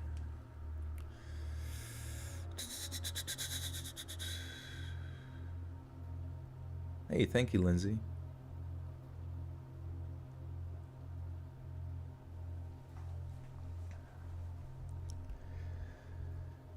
They were only going to be around a 45-minute drive to the city, and I was ecstatic. I felt like for the first time in my life I was free. That night my mom and dad gave me a hug and a kiss and said their goodbyes. They gave me the rundown that all parents give when leaving their kids home alone for the first time, such as cell phone numbers, the restaurant they'd be at, calling 911 for an emergency, etc., etc. It went in one ear and out the other. I was just looking forward to staying up late and watching shows I wasn't supposed to watch. Normal kid stuff. God, my voice cracked. I was just looking forward to staying up late and watching shows I wasn't supposed to watch. Normal kid stuff. I should also mention that we had a German Shepherd named Ghost at the time. He was an all-white German Shepherd, and I always thought he looked more like a wolf. My parents got him when I was just a baby, and we grew up together. He was like my shadow. I'm sure having him around also gave my parents some peace of mind when leaving me that night. My mom and dad finally left at around 7 p.m., and I was excited. I heard my parents pull out of the driveway, and I was on the couch in seconds. Ghost joined me, and we watched some TV for a while. About an hour went by, and nothing of significance happened. I watched some stupid TV shows on MTV that my parents didn't normally allow, and ate some candy that I'd saved up from Easter a couple of weeks before. An important thing to mention is we didn't have any curtains on any of our windows. We lived in the middle of nowhere, and we weren't really worried about anyone seeing in. Plus, my mom loved the morning sun.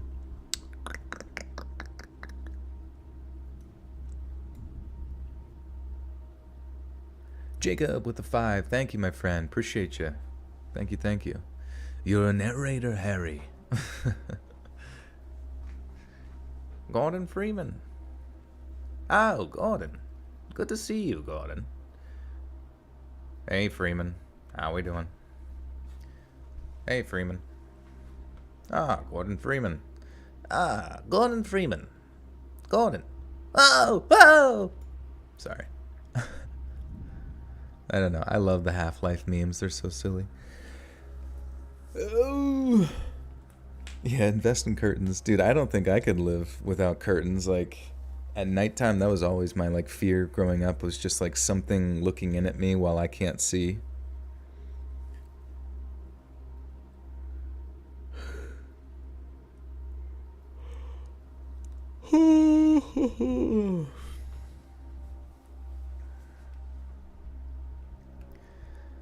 Plus, my mom loved the morning sun shining in through the windows without her having to go around the whole house opening them. After it had been around an hour and a half since my parents left, my mom called to tell me that they wouldn't be home when they had originally said, because my brother and his girlfriend also wanted to see a movie with them that night. She told me she'd come home to be with me if being home alone longer made me uncomfortable, but honestly, I was super happy that I'd be getting a few extra hours of alone time, so I told her I'd be fine and to go enjoy the movie. During one of the show's commercial breaks... Fuck, I keep squeaking. Help, I have no mouth, but I keep squeaking. During one of the... okay.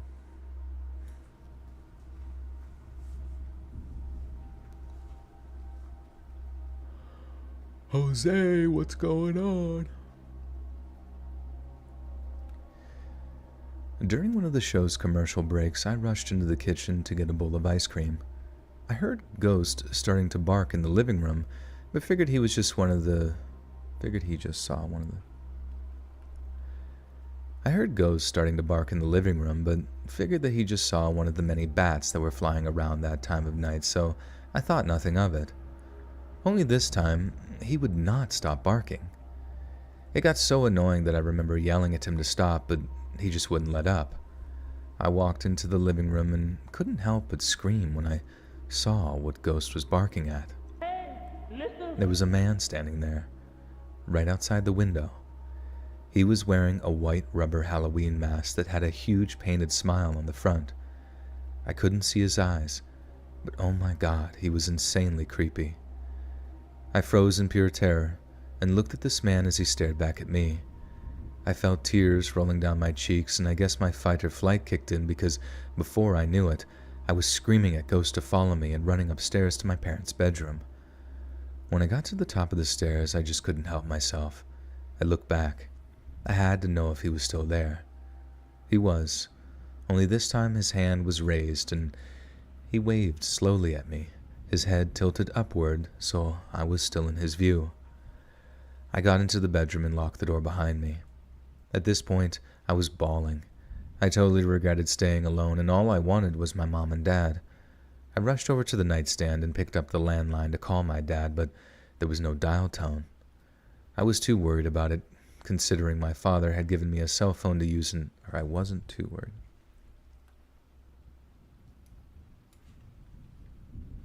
Althea with the 2 says, this message will self-destruct in 10, 9, 8. Oh my God, we gotta go. We gotta move. What do we do with it? Here, someone in the chat, take the message. Throw it in the ravine. Hey, listen. Maribel with the 5 says, Joel, as Chancelloress of the Buttersock Cult, I vote that we dissolve the council, not to be inclusive of all Buttersock Cult members who serve so well. That's a great point, Maribel. That's a fantastic point. I think having a council is just a little too exclusive. You know what I mean? It's exclusionary and it's mildly rude. And you know what? Fuck it. Let's get rid of it. Let's get that. No more cult council, guys. The cult still exists, but you guys are all just running amok, free anarchy. Who gives a shit? No one's in charge. Everyone's equal. Let's party on, baby. Good idea, Maribel. Thank God we got you. So, thank God whoever it was that nominated you figured that out, because that's like the greatest idea I've heard since 300 years ago in the last election. I wasn't too worried about it, considering my father had given me a cell phone to use in emergencies. The only problem was, it was in my room across the hall, and I did not want to go back out where this masked man could see me. I had no other option, though. I was not just going to wait around for my parents. Fuck, my voice is getting destroyed. Anarchy! Yeah!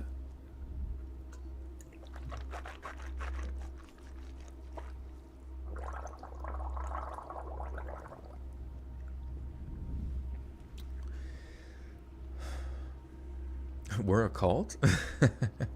Yep, you didn't even realize it. You've been in a cult this entire time. All of us have just been sacrificing sticks of butter throughout the night. I wasn't too worried about it, considering my father had given me a cell phone to use in emergencies, but the only problem was that it was in my room across the hall, and I didn't want a chance going back to where this masked man could see me. I had no other option, though. I was not just going to wait around for my parents to come back hours later with this man just feet from me outside the house. I mustered up every bit of courage I had, unlocked the bedroom door, and I ran as fast as I could. And in the 10 seconds it took me to get to my room, I noticed the man wasn't outside the window anymore. The window was open, and he was now standing at the bottom of the stairs. I let out an involuntary scream as loud as I could and heard his... Fuck. Yeah, the cult uniform is a Snuggie. And a pair of socks basted in butter. You had a friend that used to eat sticks of butter? Yucky. I feel like that would make me, like, really sick. Sick of your bullshit. No. I involuntarily screamed almost as loud as I could and heard his footsteps begin to run up the stairs after me. Ghost began lunging toward the man, barking, which made him hesitate for a moment, and this was long enough for me and Ghost to get into my room and lock the door behind me. I grabbed the phone out of the drawer and dialed 911, desperately for someone with a weapon to get here. Desperately with someone for a weapon? What? I grabbed the phone out of my drawer and dialed 911, desperate for someone to get here as soon as possible. The man outside my door began trying the handle. I watched it jiggle as he tried to get into my room, the whole time, never actually speaking a single word, and I think that's what terrified me even more. The operator answered and barely understood me through my hysteria, but she got the gist and told me that an officer was already in the area and would be there in only 5 minutes. She told me to stay on the line until he showed up, and something in me thought that I should loudly say, "Okay, so an officer will be here in 5 minutes. He'll be here in 5 minutes, right?" The second I spoke those words, all the jiggling and noises stopped. The handle stopped moving, and for all I knew, he had completely left the house. But God, my heart was racing. I knew I wasn't leaving that room until I was sure an officer was there to help me. And just like the operator said, an officer was at my house within that period of time. I saw the lights outside when he pulled up, and I did hear sirens. I heard them enter the house and run up the stairs yelling for the man to get down and to put his hands behind his back. This was just confirmation to me that the man hadn't left, and I was so glad that I'd tried to exit my room when I thought that I hadn't. Okay. What's a Madonna song? Like a sturgeon.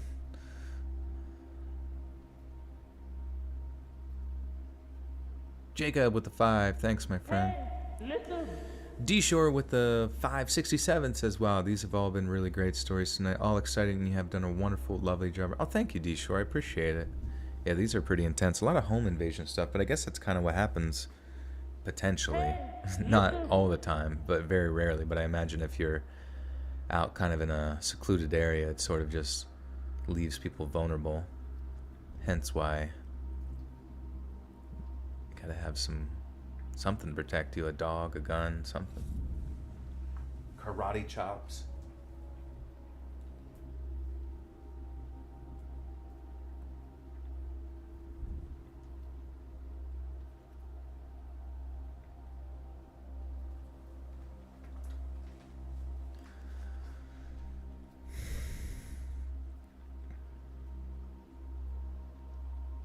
Jiggle, jiggle. Okay. The second I spoke, where the noises stopped. I was just like the operas.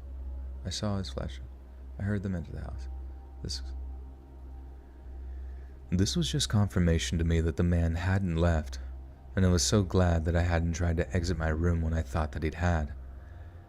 They arrested him, and one of them took him away while the other waited with me. I guess they had called my parents, who were rushing home. They ended up finding multiple slain goats on the property. They had very clearly been killed with stab wounds scattered across their bodies. When the police found him, he was still standing outside my door, just staring at it, blood on his body. He never even looked at them when they came in. The man never did say why he did this. He actually never spoke at all. After this period of time, we did find out that he was sentenced to 10 years in prison.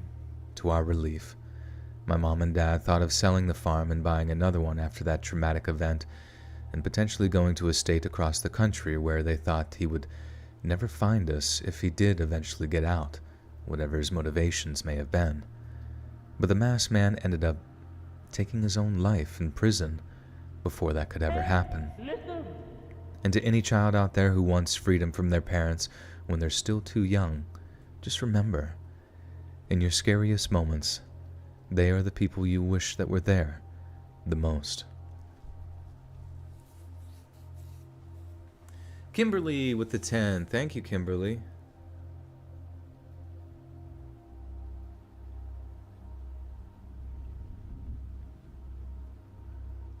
Your phone only works with the earphones, so I guess I'm stuck learning Sensei. Sensei. Huh. Wonder why the headphones are the only thing that works. I guess maybe the speaker's clogged with goo or something like that? I don't know. Brant, what's going on? Good to see you. Glad you can make it. Jake, thank you. Good night and sleep tight.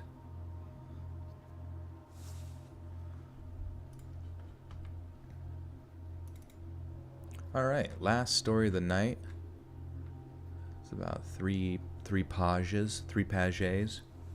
You didn't see the notification. That's okay.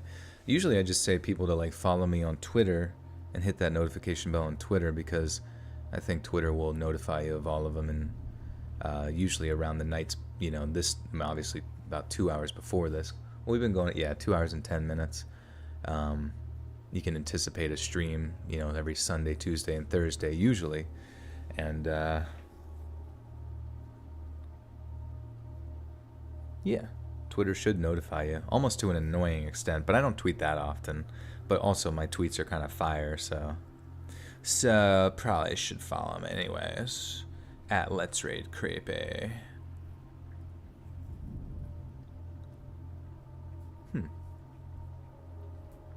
Why does that voice sound familiar? My voice?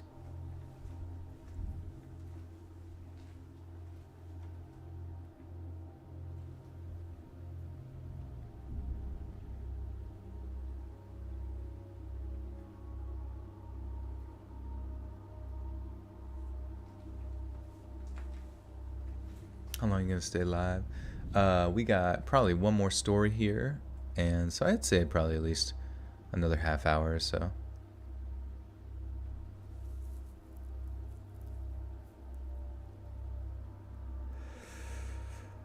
All right.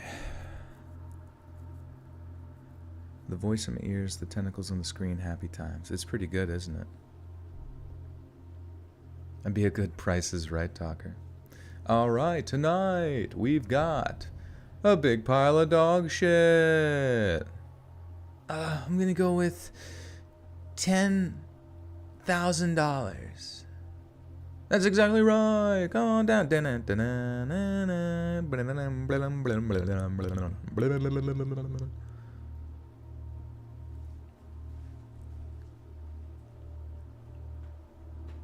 Someone got bonked. Who's? Oh, there's the Hawk. What's up, Hawk?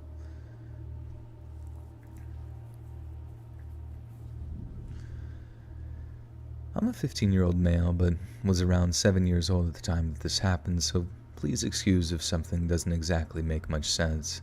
It's hard to remember things from when I was that young, and I still do have PTSD from the entire thing. Before I tell you what happened that day, I guess I'll explain how we even found ourselves in that position in the first place.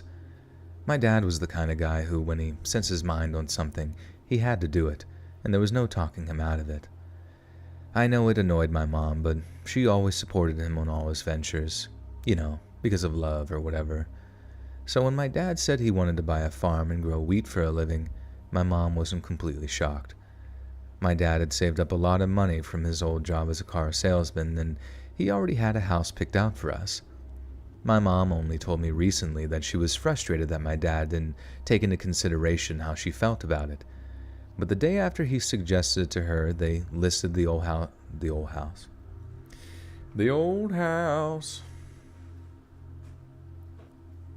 But the day after... Squawk Force 2, thank you. It's such an honor to be part of Squawk Force. Do you think anybody else would be allowed to be part of the Squawk Force Council? Do we even call it that? Is that too exclusionary?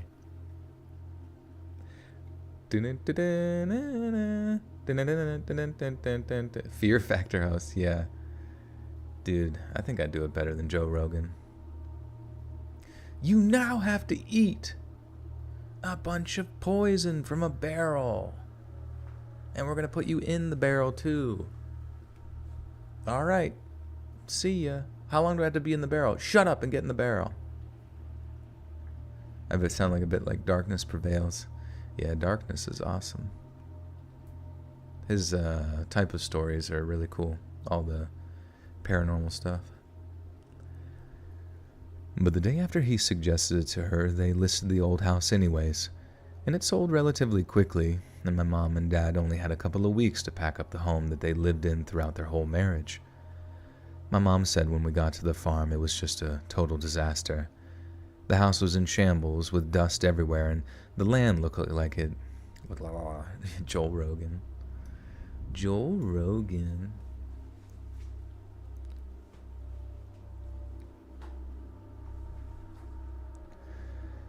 The house was in shambles with dust everywhere, and the land looked like it had been a place for BMX. Fuck, man. Fuck!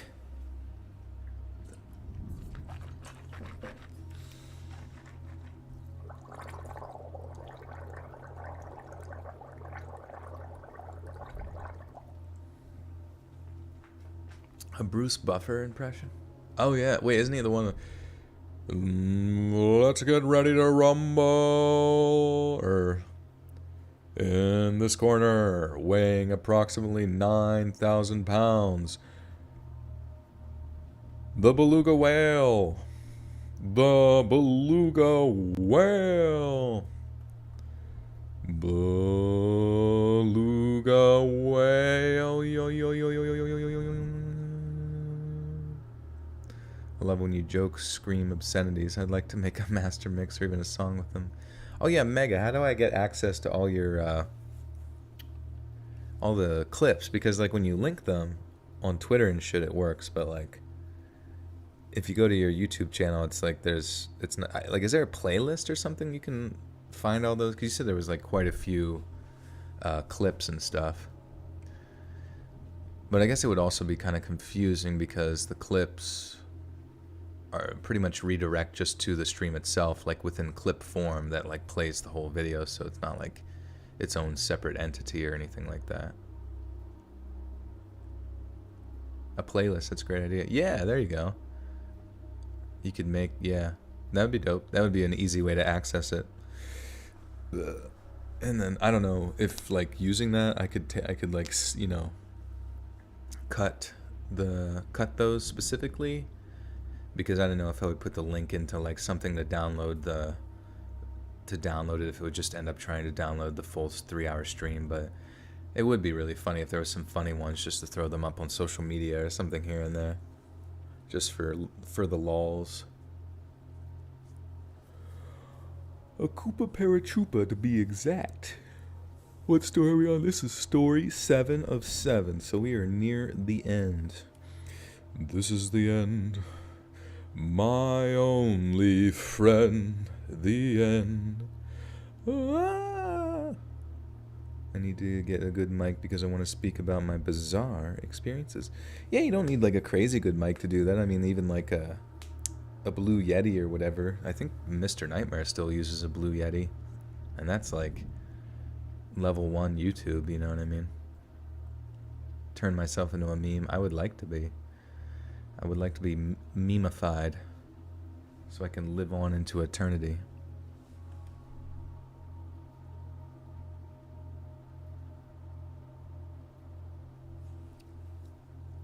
Oh yeah, but I mean, I guess all you would have to do is, because I saw that there was some playlists already on your channel and stuff, so I imagine if you just created a new playlist and took those clips that you like tag me on Twitter and stuff like that, if you just put them into, I mean, you can do them at your leisure, but yeah, I think you should just be allowed to put those clips into it, so every time it like auto plays to the next clip, it will just take it right to that spot or something. I don't know. I've never even created a clip before on YouTube. I've done it on Twitch before, but not, YouTube's is a little bit different.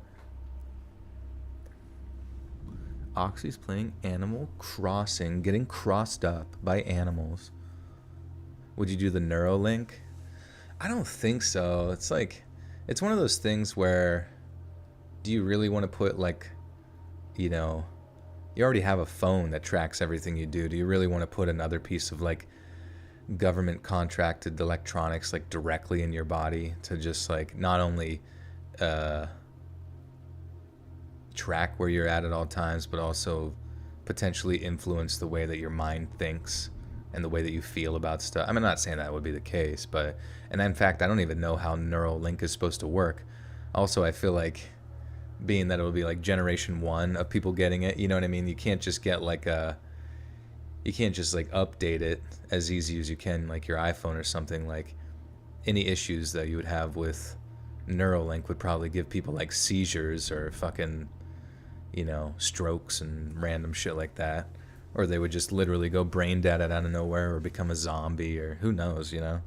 That's what I'm imagining. Like, Elon Musk is, if he releases that, he's probably got a fuck ton of lawsuits coming out soon. Like, not saying that they will, but I mean, he better take some fucking precautions to protect the liability of their company, because that just sounds like too messy, to be honest with you.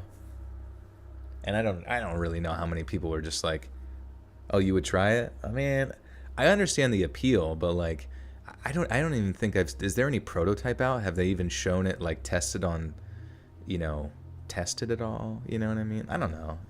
Just seems, I know that this is going to be me, and I'm going to be boomer, because like it's going to be, the year's going to be 2032, and everyone's going to be like, oh, you don't have a brain plant chip in your brain?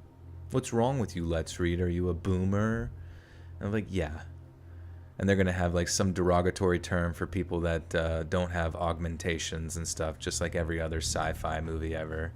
And you guys are going to be fucking, I'm going to be talking about my squat, but you're going to be like, oh, dude, once I got that brain plant, I can fucking do 900 pounds for 60 reps. It's easy.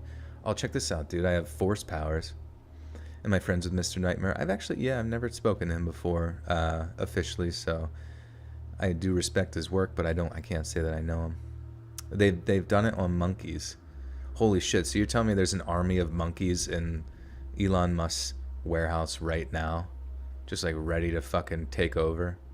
Why doesn't he just do that? Just make the monkeys smart and send them to do his bidding, like the Wizard of Oz or something. Give them wings too. Can you give them wings, Elon?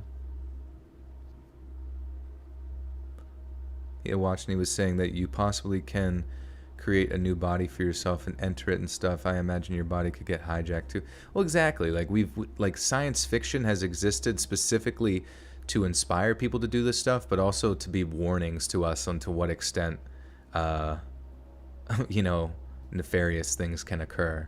And as far as like transferring your consciousness, like, please explain me the science behind that, because maybe you could simulate somebody's conscious, but I don't think you could transfer it, because if you would have to define the conscious as something, you know, you would have to define it. You know what I mean?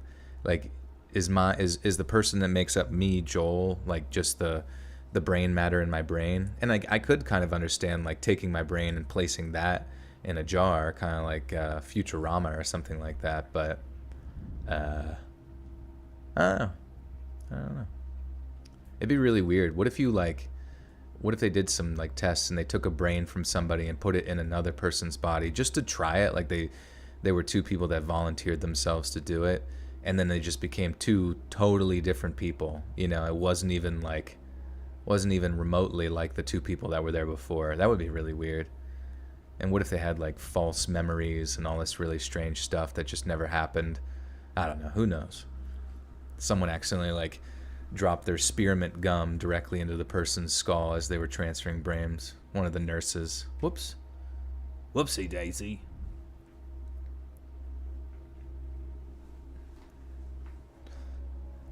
It would just be a clone, not you. Yeah, if you've ever played the game Soma, it's a really cool game made by the people that made Amnesia, the screaming game, you know, the running away and screaming game that made PewDiePie famous. But Soma is like a science fiction one about like copying people's consciousnesses, or copying their brains, I guess, into digital format, and then putting that into like an AI. And I think that's really, really cool. But the whole point is like there's a meteor that's like hitting Earth, and they got to transfer, and they basically want humanity to live on. But what they're going to do is like put like, I don't know if there's like organic material or what, but they basically are just transferring their consciousness into these sort of cybernetic bodies that will exist in like an arc that flies through space or whatever till they can repopulate some other planet or something. But Soma, I don't know, it's such a good story. You know, I'm not like a huge fan of those like running and being scared games, but Soma's fucking awesome. Am I putting on a video tonight? That way I can play it to go to sleep. So there's new videos every Monday, Wednesday, Friday. I do streams on Sunday, Tuesday, Thursday. It technically is Friday, but the actual video, after I edit this, won't be out till 7 p.m. EST, if that makes sense. So if you're on the East Coast, it's 7 p.m. of the United States. If you're on the West Coast, it's 4 p.m., which, or wherever else you are, comparatively in the world.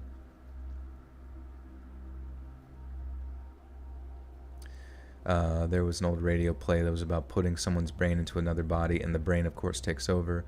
I'm sure there were at least a few sci-fi stories that were similar. Yeah, I mean, as far as I know, like in a science fiction-y sort of sense, the only way I can imagine consciousness existing as a definable metric would have to be your brain. You know what I mean? Like, it would have to be your brain, as far as its ability to coordinate and operate stuff and contemplate itself. I don't know. That's the only way I can see it happening. One thing that nobody talks about is we actually pronounce lol or lamau instead of saying the letters. I think like when I was younger and like instant messaging was sort of starting to like become mainstream and that kind of thing, I think I do remember when people started saying LOL. Like LOL was definitely before lamau, but then like over time I started seeing lamau, and I do recall at least people within my like age group sort of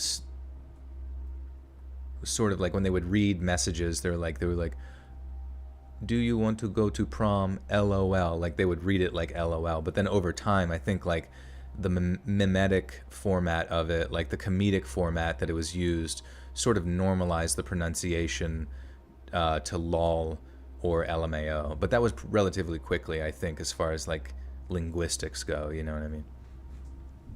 You're drawing a spaceman GIF fan art and it's so cute. So nice. Please do tag me in it on social media so I can see. I'd love to see it. Elon Muskrat, yeah. The house was in shambles with dust everywhere, and the land looked like it had been a place for BMX bikers to ride, with tracks and small hills everywhere. Over the course of a few months, my dad managed to level all the fields and partially fix up the house before beginning to run out of the savings that he'd had. My mom had no idea at the time that they were...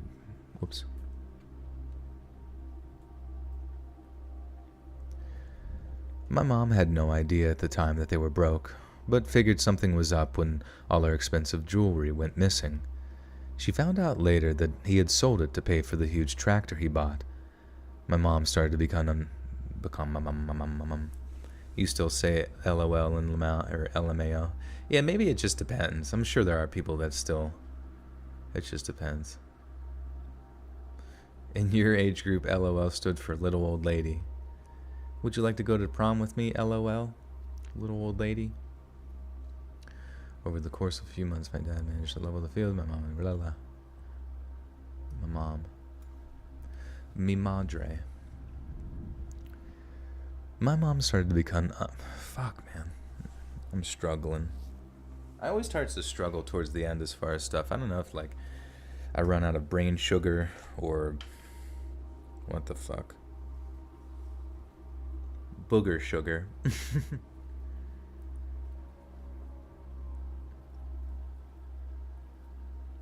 Roll on the floor, liquidating.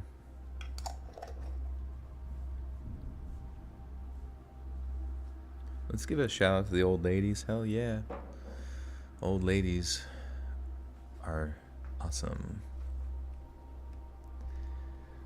My mom started to become unhappy in the marriage and felt like all Dad cared about was his dreams and never her feelings.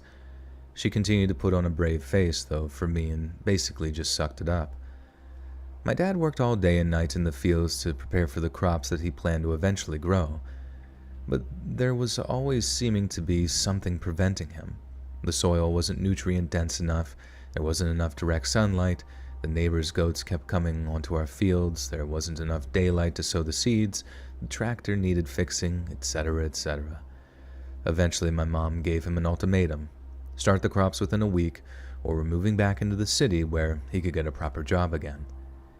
She hated being on the farm, and she knew that he was a big time procrastinator, so she figured it wouldn't do it and we'd be back in the city where life would be good again within about a month. But with the utter shock and complete disappointment. Sorry, I don't know why I got confused with that whole situation there. Skin loose, minds tight. Hell yeah.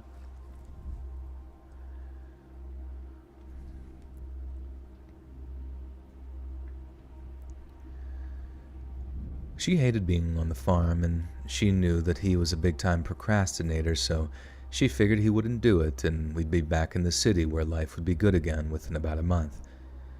But with utter shock and complete disappointment, she was wrong. He got straight to work the next day on the tractor, tilling the earth to prepare for seeding.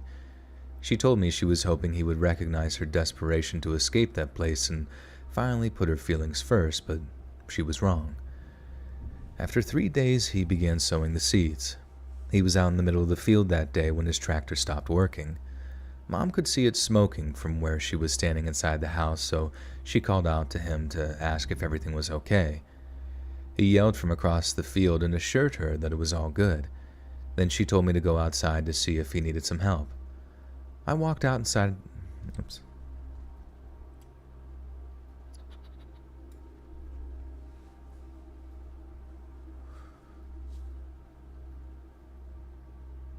Let's reads with the twos as opinions on coleslaw. You know, I like coleslaw, and it's cool too because it tastes very different depending on who's making it and stuff. But I actually, when I was younger, I didn't like it, but like as I got older, yeah, mayonnaise salad, yeah, pretty much. As I got older, I've kind of found that I've enjoyed coleslaw a good amount. If you play video games, you should look into playing Mordhau if you've heard of it. Yeah, I've actually played Mordhau. You know, and it was so much fun. Like, it was a lot of, like, just, like, crazy, you know, because, I don't know, you would be fighting someone, and all of a sudden someone, like, would be hit by a trebuchet, or would just get their head cut off out of nowhere, and all that kind of stuff. And it was just a lot of, like, fun chaos. The only thing I didn't like about Mordhau was that the combat system was almost just, like, it was almost, like, too hard as far as the controls went. Like, I would look up YouTube videos on how to do certain moves and how to be more proficient at like blocking people's stuff so that you could win a fight and that kind of thing. But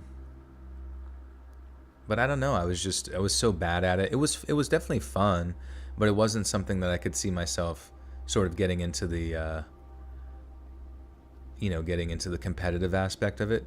But I will say, and it's funny you bring up Mordhau because I was thinking of Mordhau recently in regards to the, like, how Overwatch doesn't really do a lot of updates ever or give people content or be responsive to their audience or really fucking anything. And I didn't know if it was because the game engine is just too complex or too custom for them to just like dig into it and just pump out some content. You know what I mean? Where they couldn't just like hire some outside people on contract and just like, hey, we need this many more skins or a new fucking map or this, you know what I mean? Whereas like something like Unreal Engine 5 or whatever is apparently very, very user friendly for people and they can learn it pretty decently quick and blah, blah, blah. But the thing I was thinking about with Mordhau was I don't know what the game developers are using as far as engines, but it was cool because I messaged one of the game developers on I messaged one of the game developers over like DM on Twitter. As weird as that sounds, I just did. I was like, hey, love your game. I was curious if I could give some thoughts on it and or whatever. And they just like responded and were like super nice about it. And they're like, sure. And I was like, do you think you could make it so that when you die, instead of like, staying first person and kind of like the camera being stuck to your rolling head, that you could give an option that it like pulls back to third person, so that, because I said that it would increase the comedic aspect of dying, because sometimes you die in a game and you ragdoll and it's kind of like funny, but I just thought it would be really funny in that game to like see, because it's kind of like ridiculous. And it was so funny because like within literally a week the guy was like, sure, and And they did it. They changed that aspect of the game, and like just like one or two other things that I mentioned about it, they changed that stuff. And I was just like, huh, I can't believe I gave like feedback to somebody and they actually fucking used it, you know, in like a professional sense. It was just so weird to like see that play out. But that was really nice of them, and I do hope that their game is going well. I know Chivalry 2 also came out, but I never tried that. More of a COD kind of player. Yeah, the cool thing about Mordhau, it was basically just like medieval Battlefield, you know. It was definitely a kind of a novel experience for its time.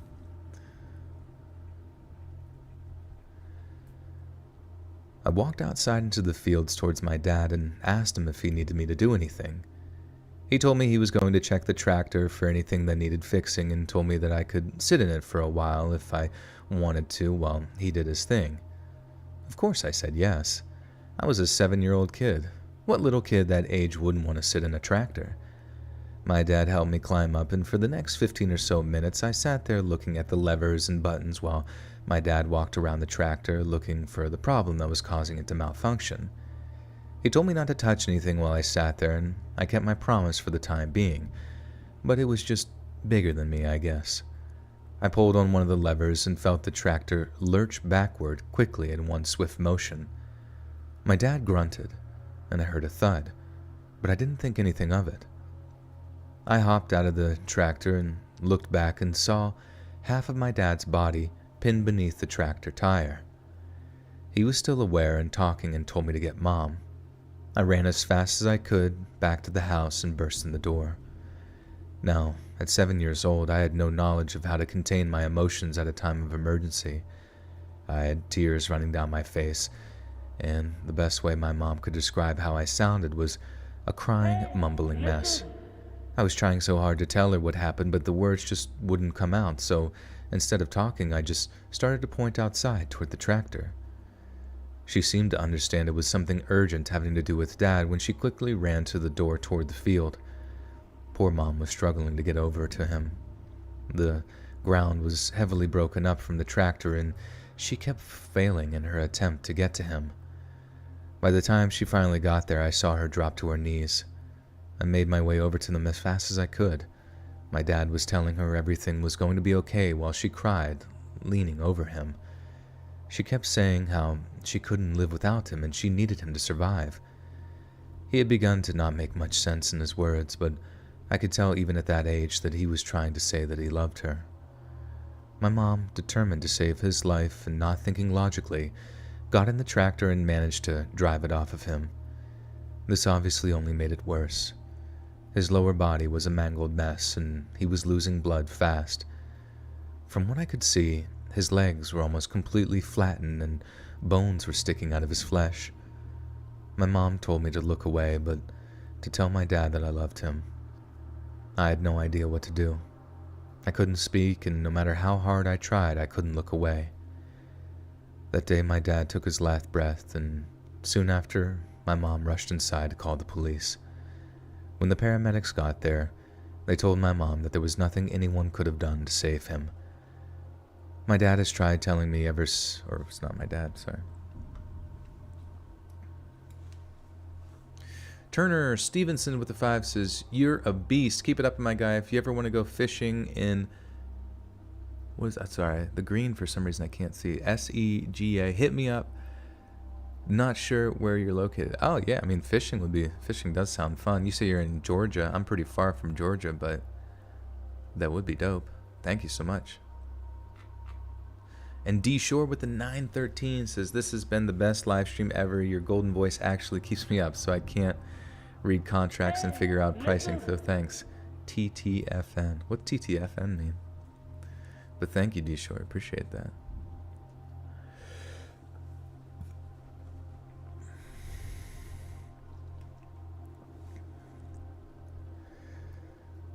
My mom has tried telling me ever since that his death wasn't my fault and that I was just a child.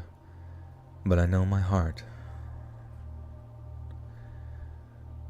But for years, and all I've gone through, and all the therapy that I pushed myself through, I know in my heart that I killed my dad that day. Jesus Christ, that would be very fucking hard.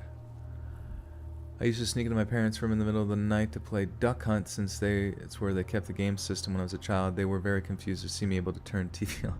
That's funny. Did they let you do it or did they yell at you? 24-hour shift and we halfway through. Let's go. Are you allowed to sleep during your 24-hour shift? I was thinking that would be sick. People that I've known that do 24-hour shifts for like, lifeline paramedic type stuff where they're like in a helicopter to save people that need a helicopter. I always thought it'd be sick, like you do a 24-hour shift and I don't know, 8 hours of your 24-hour shift go by just from sleep or something like that.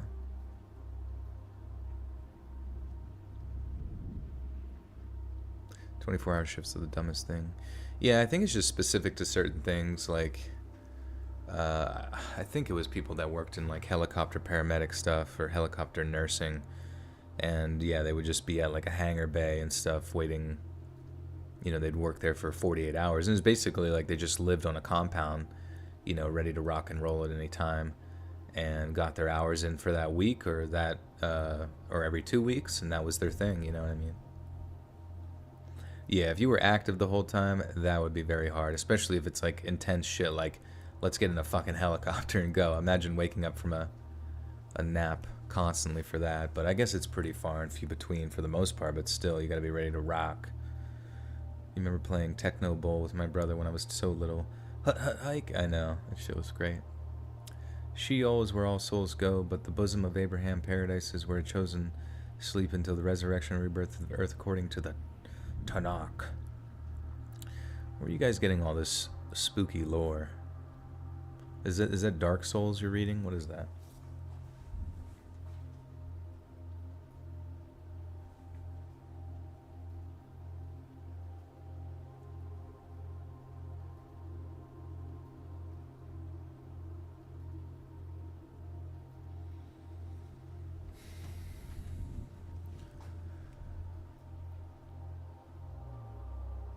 All right. So that was it. Those was some heavy stories, but that was definitely it.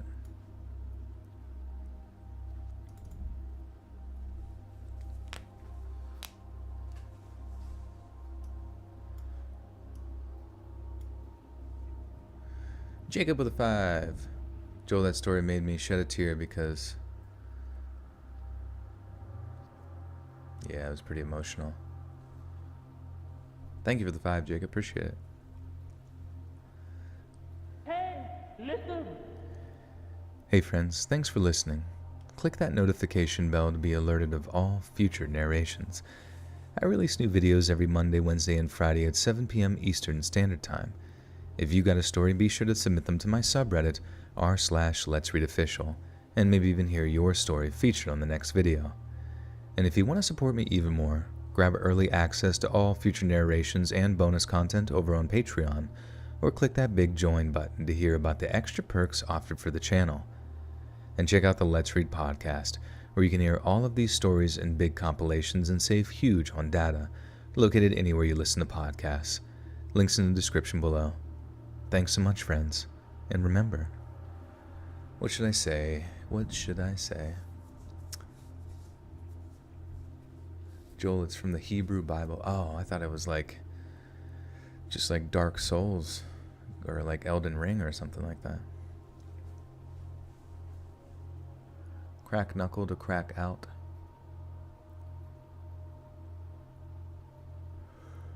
And remember, who needs a... Oh, true. Who needs a council when you can have a cult? The third biggest cause of death in the U.S. is... Oh, interesting. Always put a butter sock on your problems. And remember, you can get pink eye from the stink eye. Oh, let's relax. You don't need to spam certain things to get my attention, my friend. And in fact, I would ask you not to. But I do like Family Guy. I do like Family Guy. Family Guy's great. One of my favorite shows growing up. And remember, that's all, folks. Remember, beware the children of the corn. Loose skin, but tight minds. I might say that, actually. Thanks so much, friends. And remember, loose skin, but tight minds. I feel like that's going to be the one that, like, the creepiest outro. They've listened to all these, like, insane stories. But then that's going to be the one that someone's like, what the fuck does that mean, Lex Reed? I'll kill you. I'll fucking kill you.